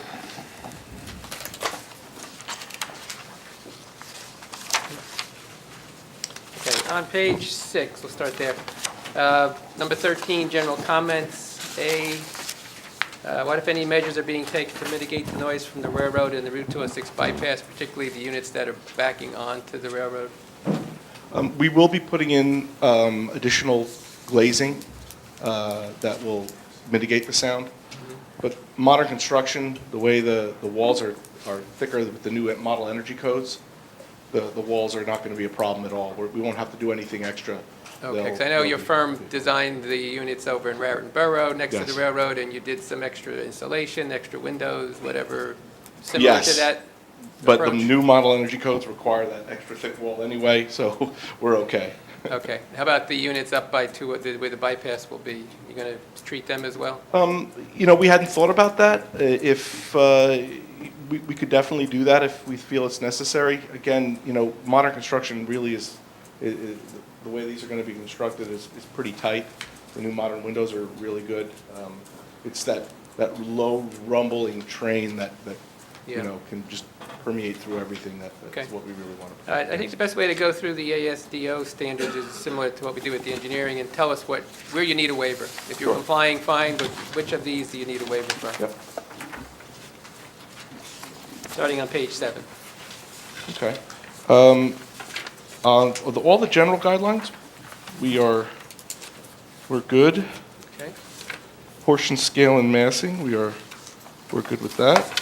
Roofs and Would you just address number 5 under B, because there is sort of an exception in the ordinance allowing you to go beyond 100 feet? Right, I was talking about that in my testimony. Yes. The treatment of the various materials, The movement in the elevation, the change in roof material and roof jogs, we're not going to have any of that long So it won't monotonous. look a long monotonous wall. Right, and you can see even in the elevation, we've gone through and changed garage door color, so when you're driving down the garage door, you don't see all the same white garage doors or whatever. We changed the garage door color. So you're good with B, everything under B, you're good? Yes, everything under B, we're good. The roof line offsets, all of that, all of the proportion, scale, and massing. Roofs and materials, I don't see. I'm sorry, just back up one. B1, single-story buildings should be discouraged. The retail buildings are all going to be single-story though, correct? They are. I mean, that was discouraged. I guess we're still. Why don't you ask for a waiver? We're not for that, just allowed. to be- Okay, we can ask for a okay, waiver. Just to be thorough. Okay. 1D is where we are going to Right. need the waiver. That's the requirement for no flat roofs, no false or mansard roofs. You're screening all the HVAC? Yeah, Hold on a second. Hold on. Can you come over here and sit and Oh, testify? sure, I'm sure. struggling. I don't want to struggle. I was about to say, all the HVAC equipment, is it on the ground or up above? Yeah, It's actually, all- the HVAC equipment is on the site plans. It is shown on the site plans. There's a condenser that's outside for each unit, and I believe it's screened in the landscape plans. Our landscape can talk about that. Thank you. So we're good for proportion, scale, and massing. That's for flat roofs. Yeah, air conditioning, we're good. And the windows, the requirement for 60% glazing, that we won't comply with. We're probably good, for all elevations, we're going to be down around 30%. That was D2C you're talking about, correct? Correct. Okay. And D1B, Yeah, I think you're we obviously need. not fronting on a street Yeah, because of the bypass. Right. So You'll get a we're waiver. fronting on an internal, so I guess we do need a waiver for that. Okay.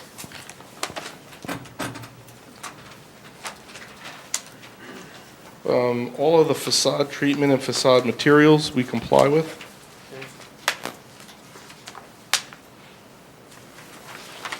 Arcades, awnings, and porches. We are not doing an arcade on the retail, along the front of the retail. It was encouraged, but we find that retail stores don't like to be in shadow, so we'll put that out in the open. Just so I'm clear, we're on page 9 and section F. Correct. A waiver for the arcade on the retail. Contain 4 or more stores, but we don't, it's hard to get we don't know how many stores. I can't imagine we would have 4 in those small retail buildings. So that's likely not applicable. That's likely not applicable. Correct. We do have some awnings though on our elevation, so we do have some awnings. We're good there. And lighting Lighting, is. you touched upon with the engineer somewhat. Yeah, the engineer touched upon lighting, landscaping, that's really not for me to answer. I think the remaining is really engineering and landscaping.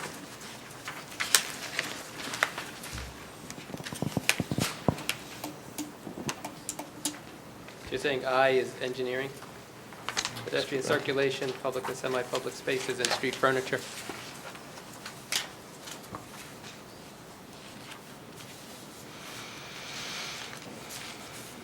The circulation, yeah, that would be the engineer, the site Okay. layout, sure. Okay? And I think he did discuss a lot of that.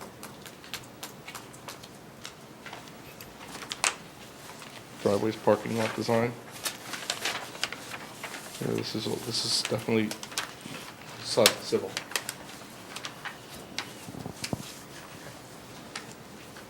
Thank you.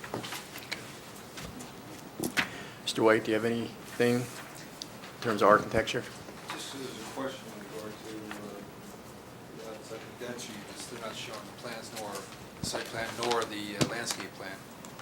So they'd have to be added to the plan. I mean, they were on the plan, I did see them, Doesn't need to be very last. Point to the sheet, Jim, please. You just want to verify that? Yeah, just look on, show them where they are, please.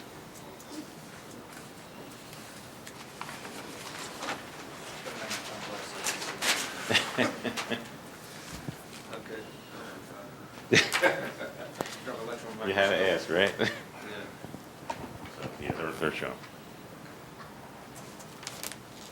But they're not screening any landscaping. Those are stated about landscaping to your house. We can landscape further around them. We have some landscaping, we'll put more. Maybe you can, from the right of ways, you're not going to see them. From the roads, you're not going to see them. Wait. We can put more Go. landscaping. Thank you. Okay. You all right with that, Bill? Good. Okay. Anybody else, questions for the architect? I just want to, I'm not sure, if the garages that are being, so not all the units have garages, obviously. But, No. But they are functioning garages. They're not, Oh, yeah, they're Yes. absolutely, just so, like a. and how many of the units will have them? And what is how will the distinction be made? The amount of, as 102 garages, so 102 units will get garages. Okay. The rest of the parking is driveway or in the parking on site. And all of the units are only one floor, correct? Correct. Well, there are some loft units. So at the upper level, there is a unit that has a unit under the roof, a bedroom under the roof. Okay. Let me bring that plan up.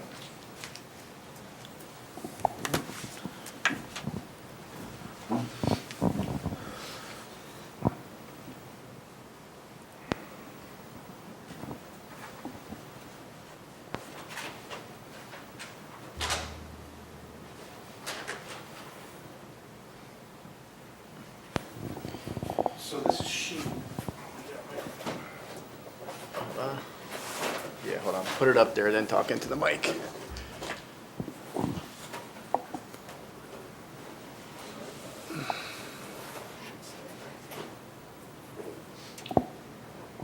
And Jack, we didn't mark that one, but why don't you identify We what that didn't. is? This is sheet A10 in the submitted set.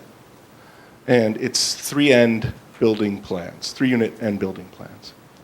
So this is the first floor of the unit, 2 garages, and it serves 3 units. There's a ground floor flat here. This garage serves, they're colored, they're synchronized in their color. This pinkish color serves this unit. This garage serves the upper level unit here.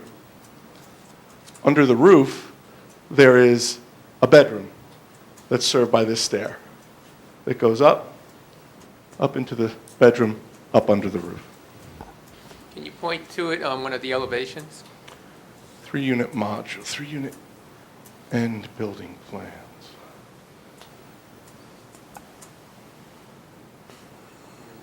Yeah, I'm just trying to, yeah. Here. I believe it's this space up in here. And again, some of these may be mirrored as well. So there's a space up under this roof, and in this dormer, the bedroom gets a window. And that's counted as a bedroom for the apartment? Correct. It's not just open space? It's not just open. It's considered an Right. additional bedroom? Yes, it's a bedroom for that unit.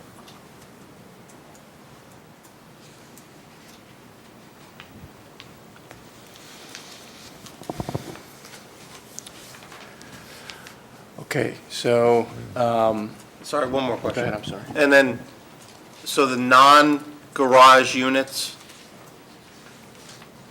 or even the garage units, the parking for those units are, On site. is it in front of the unit?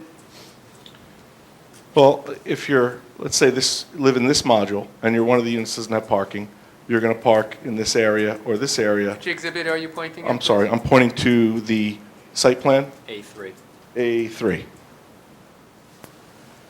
So if you're living on this end unit here and you don't have a garage, you're going to park in one of these parking spaces or one of these parking Okay, spaces. they're on the side, not in. Yeah, Okay, they're gotcha. distributed, the parking spaces are distributed evenly throughout the site. They're all over.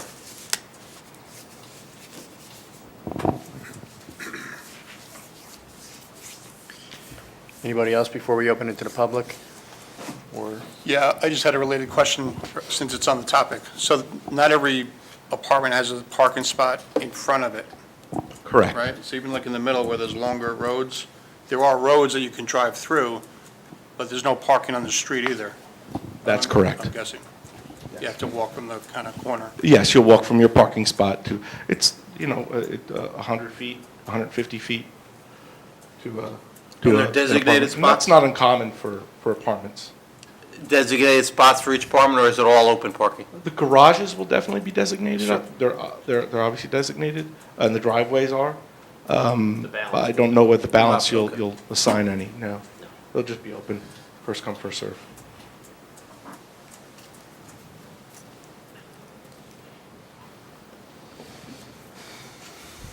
okay, I guess at this point, we have it open to the public, so if there's anyone from the public that has any questions for the architect, you just want to come up, state your name, address.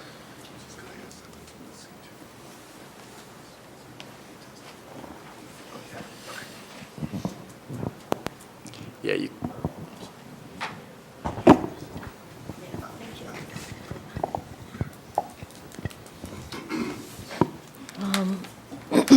I'll start with that. just for the loft- record, just, Oh, I'm sorry. Susan Gulliford, Hunt Club Road. The loft one, those are all the three-bedroom units? No, actually, that's a two-bedroom unit, one there. The three-bedroom units are the low and moderate units. Right. I- Okay, so the 9 three-bedrooms are all affordables, but that loft is not necessarily that is not the affordables. No. Okay. Are any of your affordable units going to be ADA compliant? Yes, they will. Okay. All ground floor units in this project are ADA compliant. If those are, oh, I'm not sure if this is your question. If those are considered, if you have an affordable ADA, does the township get more credits for that? For our affordables? No? Okay. On your front elevation, those smaller dormers up on the top, that's not living space, that's just design element? No, correct. Okay. The variance you were asking for on your community building, if the board approves that, is that building taller than the ones around it, or taller or shorter than the retail? I'm trying to figure out how it compares to the buildings around it. It is not as tall as the residential buildings, and it is a little bit taller than the retail buildings, the tallest points of the retail building. One other thing, you mentioned, I thought you said something about another development. Are there any other developments that you've done in central Jersey similar to this at all? Or that the company has done Similar to this prototype, Yes. 2 stories? to this development?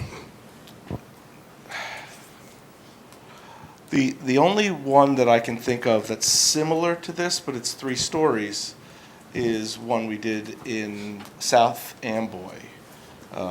That's about as close as it gets. It is a little bit taller. 2 stories is somewhat rare to do in multifamily residential. It's just not something that we see a lot of. Okay, thank you. okay. It doesn't look like there's anybody else from the public, so, council, you have, you want to call your next? Yeah, I'd like to call our planner up Okay. while we're talking about the clubhouse.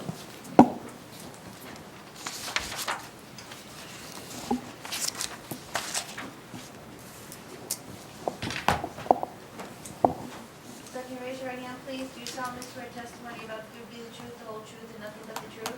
I do. Thank you. Oh, state and spell your name for the record. Sure. For the record, my name is Brian Seidel, B-R-I-A-N-S-E-I-D-E-L. Mr. Seidel, same drill, your educational and professional background, please? Sure. I hold a Bachelor of Science in Landscape Architecture from Temple University. I've been working in the field of land use planning, landscape architecture, land development consulting since 1997. I am a licensed New Jersey professional planner and landscape architect, and have appeared and been qualified in front of numerous boards and commissions throughout Pennsylvania, Delaware, and New Jersey. But I Thank you. have not been before this board. Welcome. Thank you. Mr. Seidel, you've heard the testimony here tonight that we do have one variance related to the clubhouse. There's been some talk about it by the architect as well as the civil engineer. Correct. You're familiar with the standards for a variance in the state of New Jersey, correct? Yes. And with respect to the clubhouse, do you have an opinion as to whether it qualifies for a variance under the municipal land use law? Yes, I believe it does. And what section of the municipal land use law do you think is appropriate? This would be characterized as a C variance and can be approved under the criteria of a C2 for a flexible variance. Okay, and when you're considering a C2 variance, what are we looking, what are the factors that we have to consider in evaluating that? We're looking for primarily that the benefits are going to outweigh the detriments on the variance itself. Okay, and so from that perspective, the positive criteria, what do you believe we're advancing with this clubhouse? What purposes are we advancing in proposing the 29 feet as opposed to the limit, I believe, is 20 feet, correct? I think the issue comes down to aesthetics, in my opinion. The requirement for the height variance is based on accessory structures themselves. While the clubhouse is certainly accessory and accessory to the residential community, we don't want the appearance of the clubhouse to be subordinate to the community. We are looking for the aesthetic character to be consistent with the other uses and the other buildings within the community. So the plan that's been developed and proposed is a fairly substantial accessory building in terms of its footprint and its amenities that it includes. The increased floor area or floor to ceiling area and the taller roof line is in keeping with the building and in keeping with the character and overall scale of the building itself. Do you see any detriments associated with having the building at 29 as opposed to 20 feet? I don't. Oftentimes when I think of an accessory structure, I think of a shed, I think of a detached garage. Those type of structures are often in side or rear yards. They're close to property boundaries. In this situation, the clubhouse is generally central to the community. It's set back off the street, and you heard testimony from the architect that it will be slightly taller than the retail buildings that are closer to the road, but won't be as tall as the residential buildings within the community. As a gateway, as an entrance feature, I think the scale of the building is appropriate here. And the potential negative impacts of the view or the taller height of the building, I believe, is addressed here by the setback from the property and set within the community. So it won't have any negative appearance or negative impact on the outside community. I was going to ask you that because typically when you deal with height variances, you're concerned with blocking view sheds and blocking and obstructing views from residents and or other uses. You don't have that in this situation, do you? No, you don't. It's, again, within the community. It's a focal point or a feature as you're entering the community and buffered with vegetation to the rear. And in considering a C2, you also have to consider what we refer to as the negative criteria, which talks to the detriment to the zone plan. Correct. Do you feel as the height variance that's being requested here does any harm to the zoning code or this zone plan in particular? No, I don't. As I mentioned before, when I think of accessory buildings, I don't think of a clubhouse, so to speak, as what's proposed here. So I don't think there's any substantial detriment for the reasons stated and the setbacks from the property line specifically. Okay. Thank you. I have nothing further from Mr. Seidel.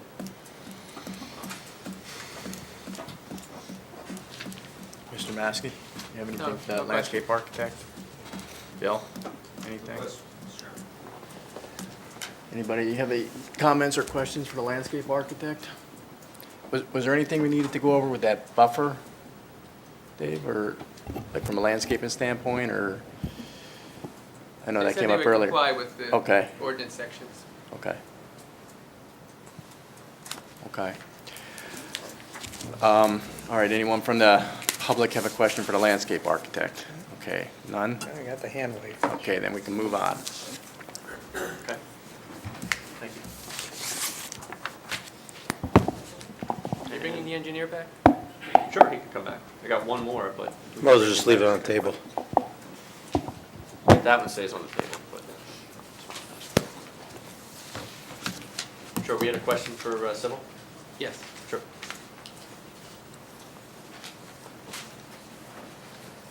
Just to finish up my memo on page 10,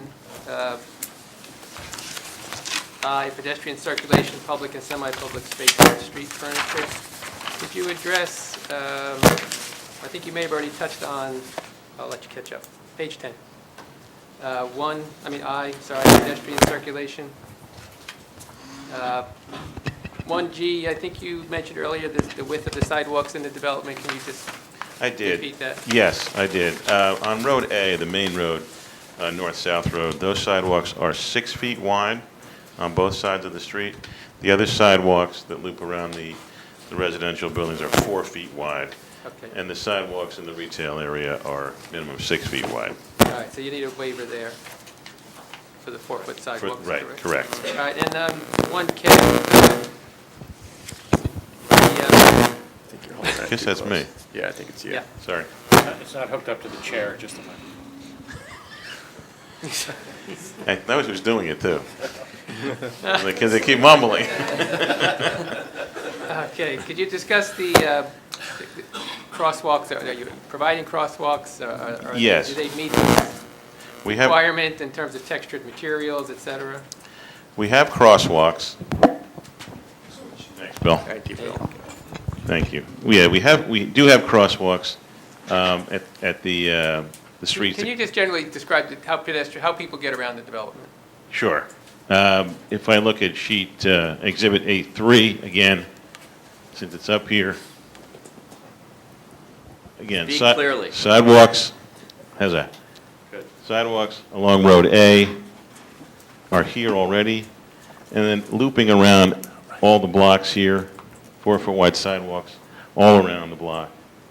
4-foot wide sidewalks here, sidewalk along here, sidewalk around this block, and sidewalk around this block, as well as sidewalks to get over to the school bus stops pad, the dog park, clubhouse area. Crosswalks to get to the retail space are shown here, and they're just painted crosswalks across the Road A. Crosswalks at this intersection along what we call Road D and Road C as it crosses Road A, and then crosswalks at Road E and Road B, crosswalks along Road B and Road D. So Okay, there's, when you say crosswalks, now the ordinance basically requires some enhanced crosswalks. Right. Are you just doing 2 stripes, or are you enhancing them in some way? we're just showing 2 stripes on the plans right now. This isn't envisioned as a high-speed parking area or roadway where I'd put speed tables or anything fancier than that, but we can entertain that idea if you think that's necessary. I don't think that it is. So we're just showing basic crosswalks at all the intersections. Slow traffic, low traffic. A lot of people, though, and school bus stop. And a school bus stop here, which will loop around here. So Can We you can- give us a little bit more than just 2 stripes, we can. if not speed tables? We can. We can do something with texture and additional striping to the crosswalks. Okay. Okay? Good, Bill? Sure. Yeah, Road A is what I'm concerned about, the school children. Right. Particularly on right. Road A. For sure, Road So A. you'll give us some revised. Right, edition on that. we'll propose something to you and work that out. Okay, that's it for me. Okay, Mr. Hoff, you want to call? Sure.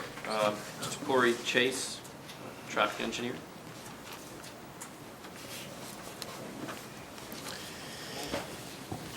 Yeah, you gotta be sworn in. Do you solemnly swear testimony about the truth, the whole truth, nothing but the truth? I do. Spell your name for the record, please. It's Corey Chase. Last name is Chase. Corey, is your name with an E or just? It is with an E. It is? It is. Thank you. And Mr. Chase, the educational and professional background, please.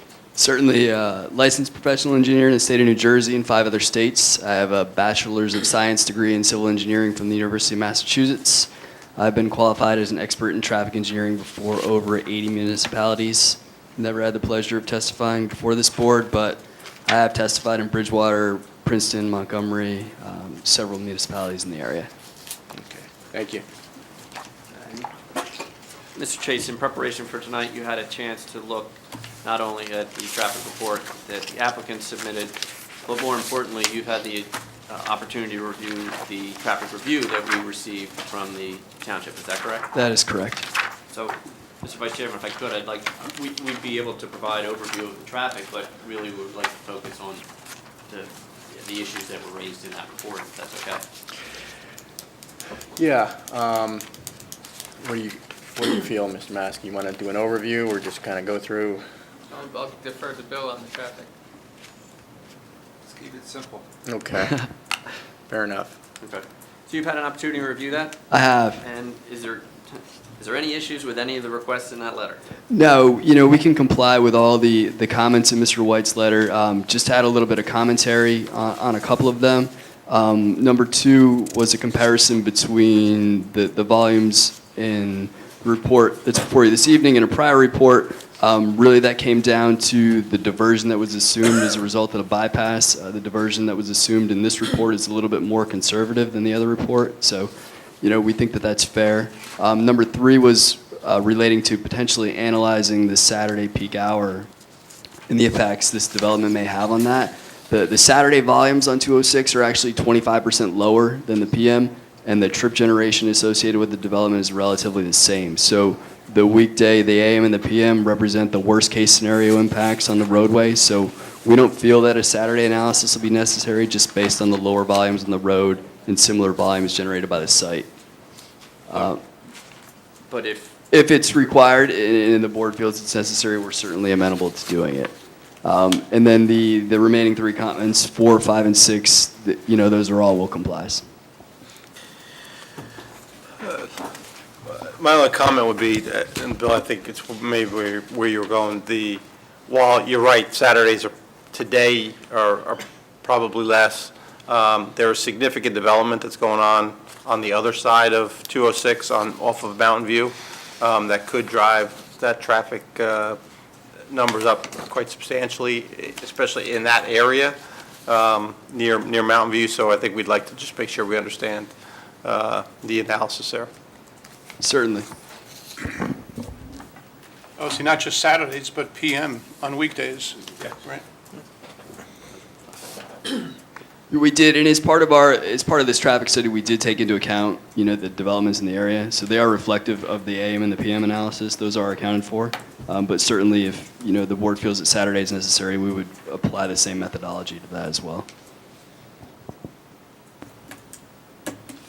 Are you able to clarify anything with was there a traffic light out there, or we were talking during the break, we weren't sure? At the entrance to the driveway? Correct. It's going to be unsignalized. There will be a left turn, exclusive left turn lane to accommodate the left turn movements into the site. The left turn egress movement will be restricted, but it will be an unsignalized access. So you'll be able to make a right in from northbound 206, a left in from southbound 206 via left turn lane, and you'll be able to make a right out onto 206 northbound. And as Mr. Lanza noted, when the bypass comes in, the intersection of Mountain View is going to have a far side jug handle. So you'll have a short distance to go if you actually want to travel southbound on 206. You can make the U-turn at the far side jug handle and then travel back south on 206. So it'll loop you back then? That's correct. And a concept application has been submitted to NJDOT. It's currently under review. Ultimately, a major access permit will be issued for the driveway, but the applicant has been in coordination with DOT. Obviously, given the proximity to the bypass and everything that's going on there, we're in close discussions with them to make sure we're all on the same page. And how will the left turn be restricted coming out? There's actually, if you refer to the site plan, there's a channelizing island. It's actually grass median. And you can see here the driveway is going to be channelized, which is actually going to deflect people to the right when coming out. So it's not going to be a perpendicular intersection with Route 206. as you come up to 206, the driveway will channelize you so that you're facing in that direction. So, coming back in, because it kind of looks like it's sort of angled, so I'm just trying to understand the folks that are going to be coming down 206 southbound, how they're going to make a left into that, because it doesn't look like it's perpendicular. I'm referring to Exhibit A4. Okay. And so as coming south on 206, it's a little bit deceptive with the rendering because it shows the future bypass curb line, which doesn't exactly meet the existing curb line of Route 206. But in the future, Route 206 is actually going to be widened. And you can see there's gore striping along 206 separating northbound and southbound, and then there'll actually be a dedicated left turn lane southbound on 206 to serve the subject property driveway. So vehicles traveling south will be able to enter this left turn lane and then make a left turn into the site. So how many cars can stack up in that left turn lane? That left turn lane is approximately 150 feet long, which can accommodate 6 to 7 cars, which would be more than adequate for this development. I mean, for the development, I'm just about the traffic.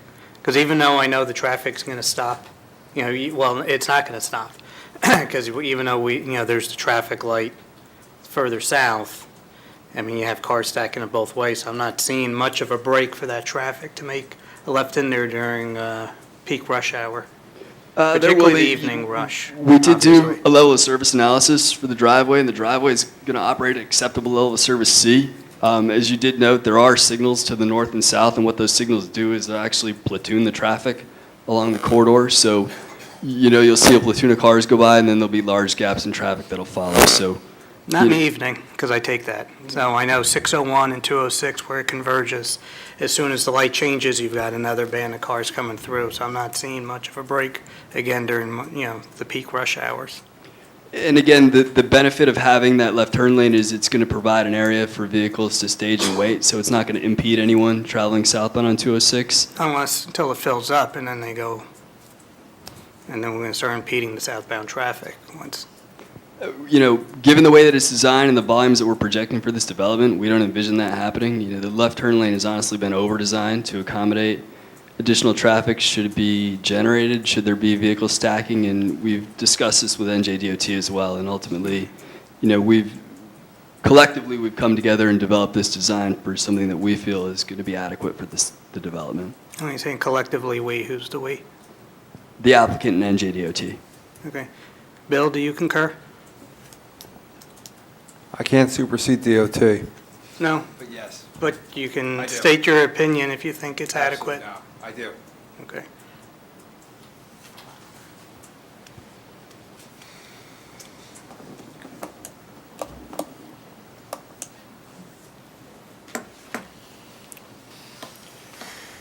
Any other comments, questions to Mr. Chase? And just, sure, we confirmed, and I'm not sure if it's you or the engineer, the routes within the development, plenty of access, and the egress and ingress have plenty of access for the buses and any emergency vehicles, right? That's correct.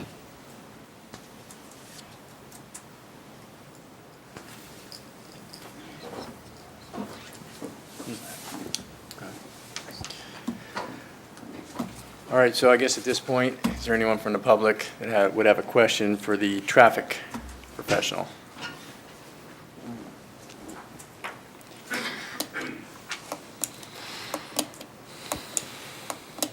And just go through the protocol, Susan, just state your name and address. Sorry, who are you again? S-U-S-A. Susan Gulliford, Hunt Club Road. One question. You were assuming a 2021 build-out on this project, correct? That's correct. Okay. Are we also assuming the jug handle on the will be completed by then? Yes. Okay. Did NJDOT... We got the bypass going, Susan, come on, you Yeah, know that. I know. Hey, it's been going, when I worked here in '81, it was going. Okay. When I looked at the Bowman Consulting Yes. report, okay, I saw that you had looked, excuse me, at Apex the Apex Traffic Impact Assessment, and you had looked at Country Classics in Montgomery. Correct. But in your final analysis, I saw that Country Classics was included in your analysis, but I did not see the Apex numbers, which were considerably higher, included. In fact, their peak hour was considered 5:15 to 6:15. Your peak hour was 5 to 6, which is within 15 minutes. It's very close.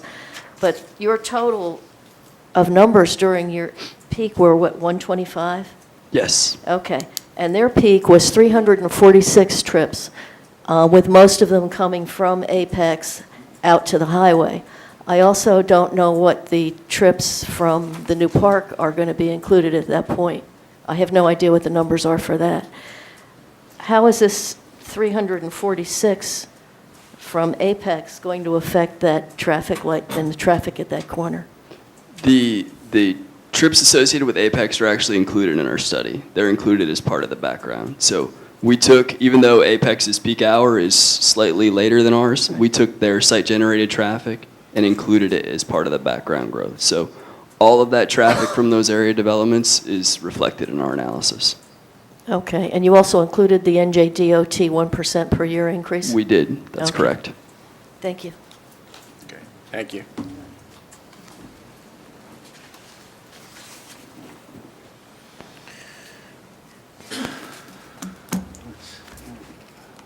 Okay, Mr. Hoff, how many more professionals do you have?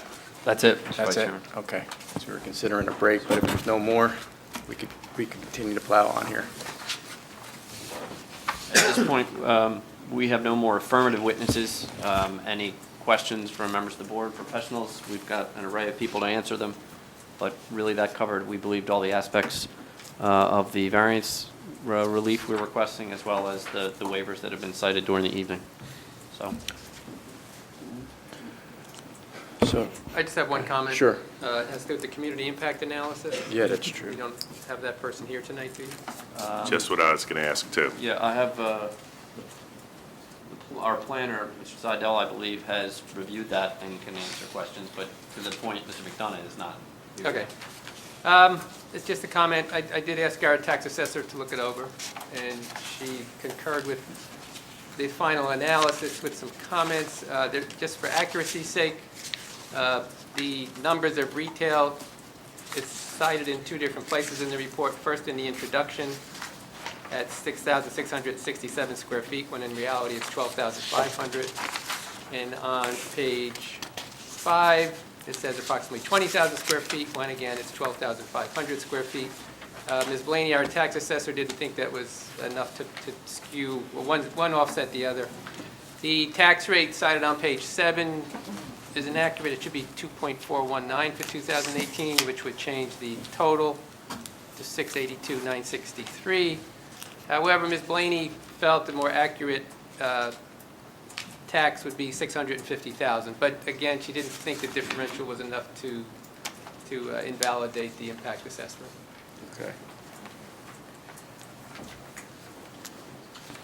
So I guess We can make those revisions and resubmit.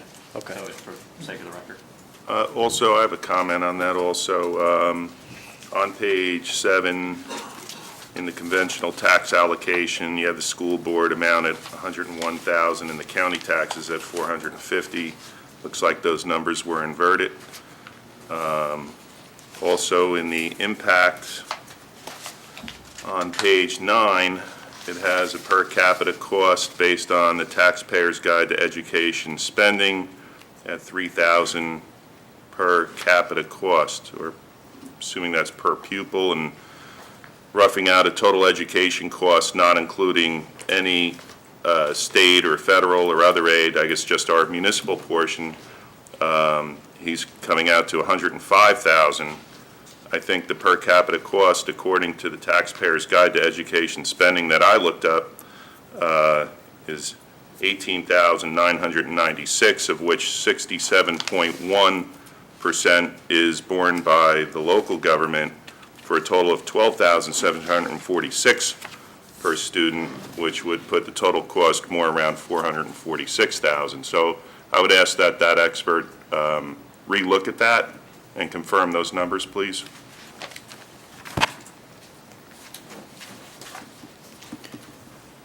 Did you get all of that, Mr. Hoff? I did, but one of the questions that normally comes up is whether that 14,000 number, that assumes no capacity. In other words, it's just an even allocation. No, I took it right out of the Taxpayer's Guide to Education Spending. I couldn't find a $3,000 figure for Hillsborough or anything close to that. So on page 9, the table 10. Yeah, I've got it. I'll have him take a look at it. Okay. Because I don't want there to be that kind of discrepancy. You all right with that, Rob? Yeah. Okay. That's fine. Okay. Is there someone that can just speak to the general business model of the apartments? Marketing, pricing, you know, how,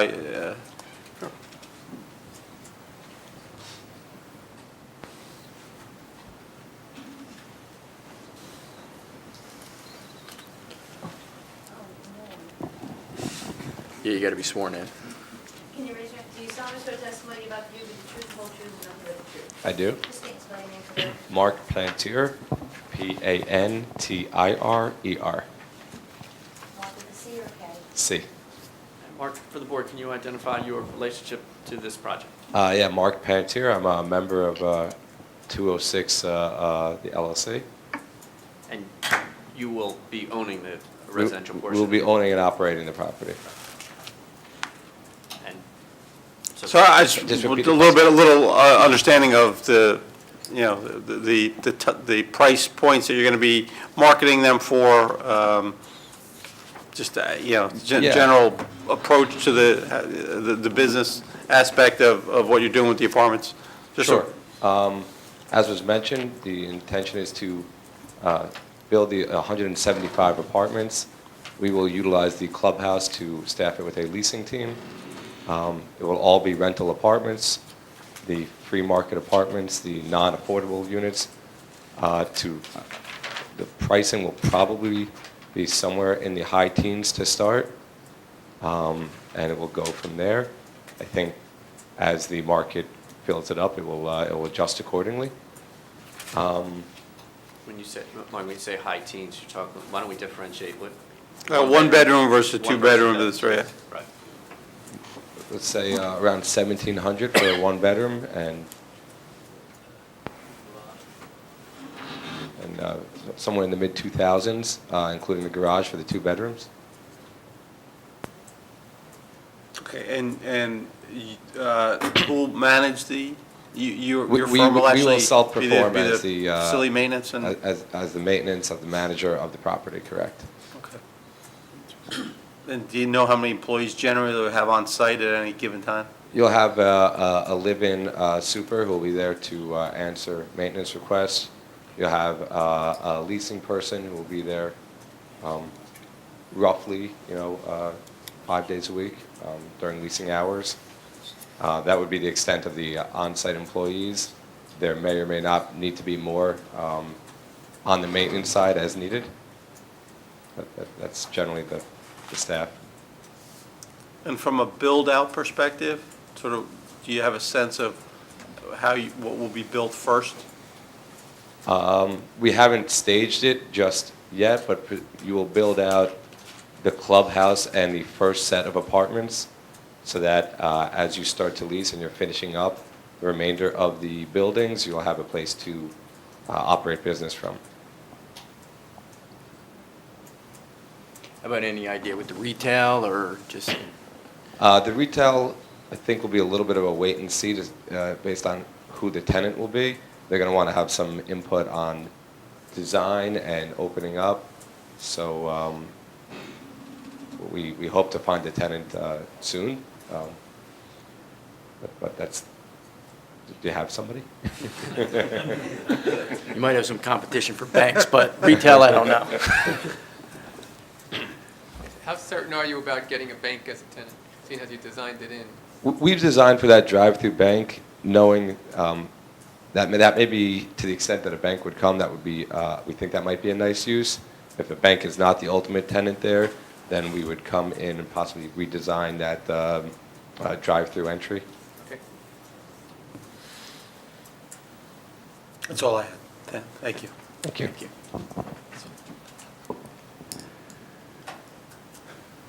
All right, well, I guess we covered a lot of ground tonight. Addressed a lot of different issues, reports, everything from, the engineering, the traffic, environmental, community impact. So at this point, Council, I guess I'm going to need your help. I mean, we're going to need to pass to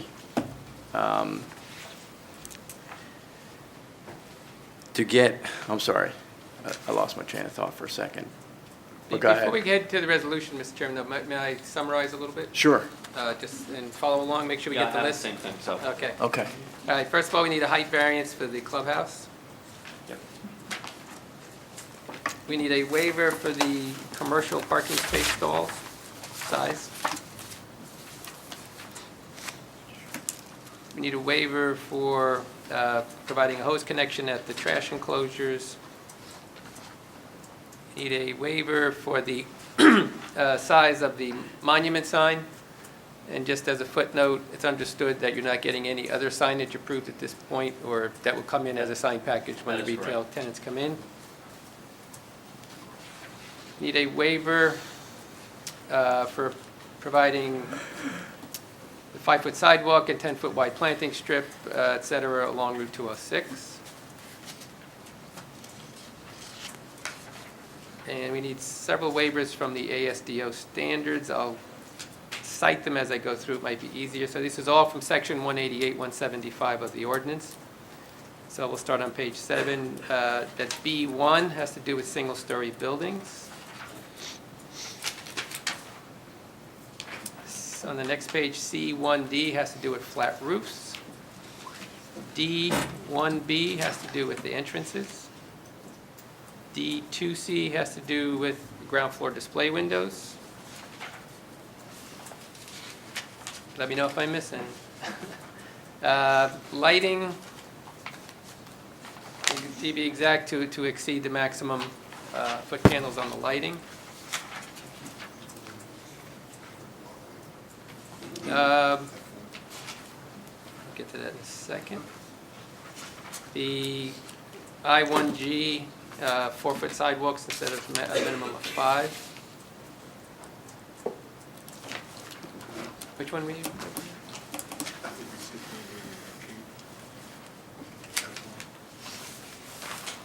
All right, well, the arcades are encouraged, that's not a shall, so I won't consider that. And the stormwater outfall into the stream corridor was another waiver. Mm-hmm. Did I catch them all, Bill? Did I think of any? Bill, did you have any others, or? No, Okay. didn't cover them all. Light spacing, Okay. we're proposing up to 100. It's required at 60. Okay. And then I don't know that if, this might have been the one that you referred to in your letter, but I have it written differently. 60% display windows. Yes. You flagged that one already? Yes. Okay. I believe that's it. That was all. All I have. And this is for preliminary and final site plan approval, correct?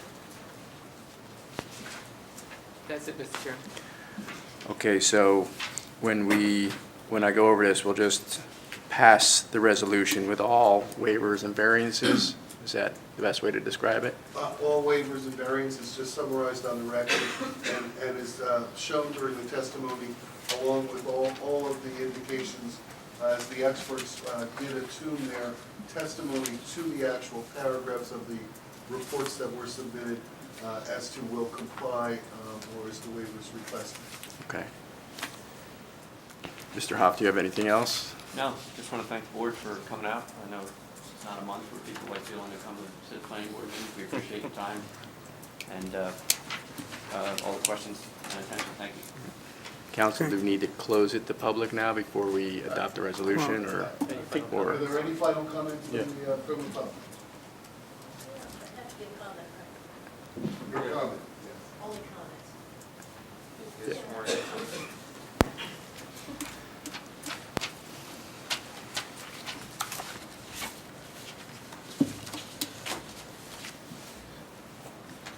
Susan Gulliford, Hunt Club Road.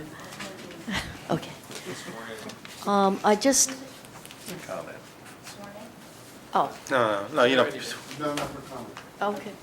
I just, Mr. Payson started to bring up the cost of the children there, and I just wanted to comment that I'm a little disappointed that we didn't go into the community impact analysis a little more with 416 anticipated persons living there at 2.38 per unit. I don't understand how they came up with the 35 children attending public schools if they were anticipating a certain number attending private.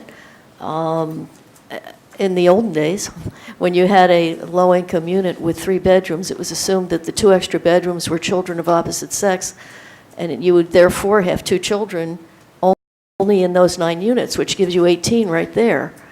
And I'm kind of disappointed that the 35 wasn't explained a little more, but that's my only comment on it. Thank you. Mr. Hoff, you want to address that quickly, or? Yeah, I could. Okay. Obviously, that's a checklist item, community impact statements. It's something I see across the state.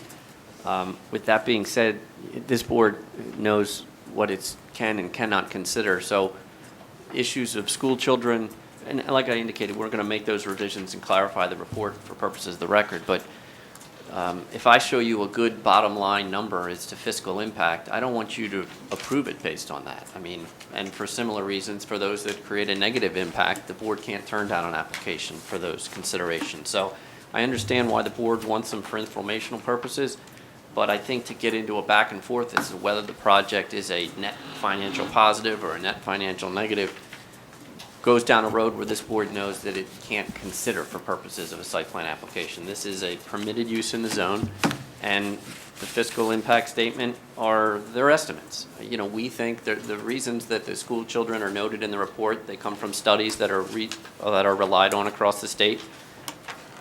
Some people disagree with those findings, and in the end, maybe we're right, maybe we're wrong, maybe there's more kids, maybe there's less, but unfortunately, and the board is without jurisdiction to let that weigh on the decision making. So while we provide the information for informational purposes, we don't want this board to be considering that as part of the application. We think from a land use perspective, we've satisfied all the criteria we were supposed to satisfy, and to consider those extemporaneous type of issues, while again important for the community, they're outside the jurisdiction of this board. Council, you have anything to add to that, or? No, council is correct. The courts have decided over and over again that we cannot use them as a sole criteria to grant or deny an application. However, the township would appreciate the clarification to come in that Mr. Peason has requested. Okay. Right. And for planning purposes. And I think would be also helpful, because I know the school board weighed in, but strictly on the number of students. So, once, if that number does get revised, would like to see that submitted back to the school board for their opinion if it's going to continue, if it'll have an impact on their. I will ask. Because this is really for planning purposes, but mostly for, for the services that are provided. I mean, that's really what the point of this community impact statement is. But also, we don't want to also, with the conclusion, to make, projects like this. I know it's more of a PR to come with the conclusion that there's a net positive, but, most likely it's not. And we know that the courts have already ruled with affordable housing, they don't care about infrastructure. So. The comments are well noted, and I'm going to have to, Mr. McDonough, go back and double check those figures and make those corrections to address all the comments that were raised. I agree. Look, we're partial of the reason here is because of our affordable housing obligations, and this does a nice job of mixing various components of a nice little complex with some affordable housing. The only thing I would caution is we just need to be sure, and I certainly don't want to speak for the applicant, but there is a distinction between number of children and number of school-age children. So 35 is not all the children in the report. There are younger age children that may not be considered in that number. They're not getting on the bus or taking advantage of the schools every day. So at the end of the day, we can't look at those impacts anyway, but it is nice to understand where the numbers come from so that we can then go through our efforts of trying to work with the schools and make sure that the amenities and the services that need to be provided as a result of the impacts are dealt with. So the more accurate, the more reasonable the assumptions are in terms of what's generally accepted in terms of the assumptions that are made, certainly makes it easier for us to do our job as well. That's understood.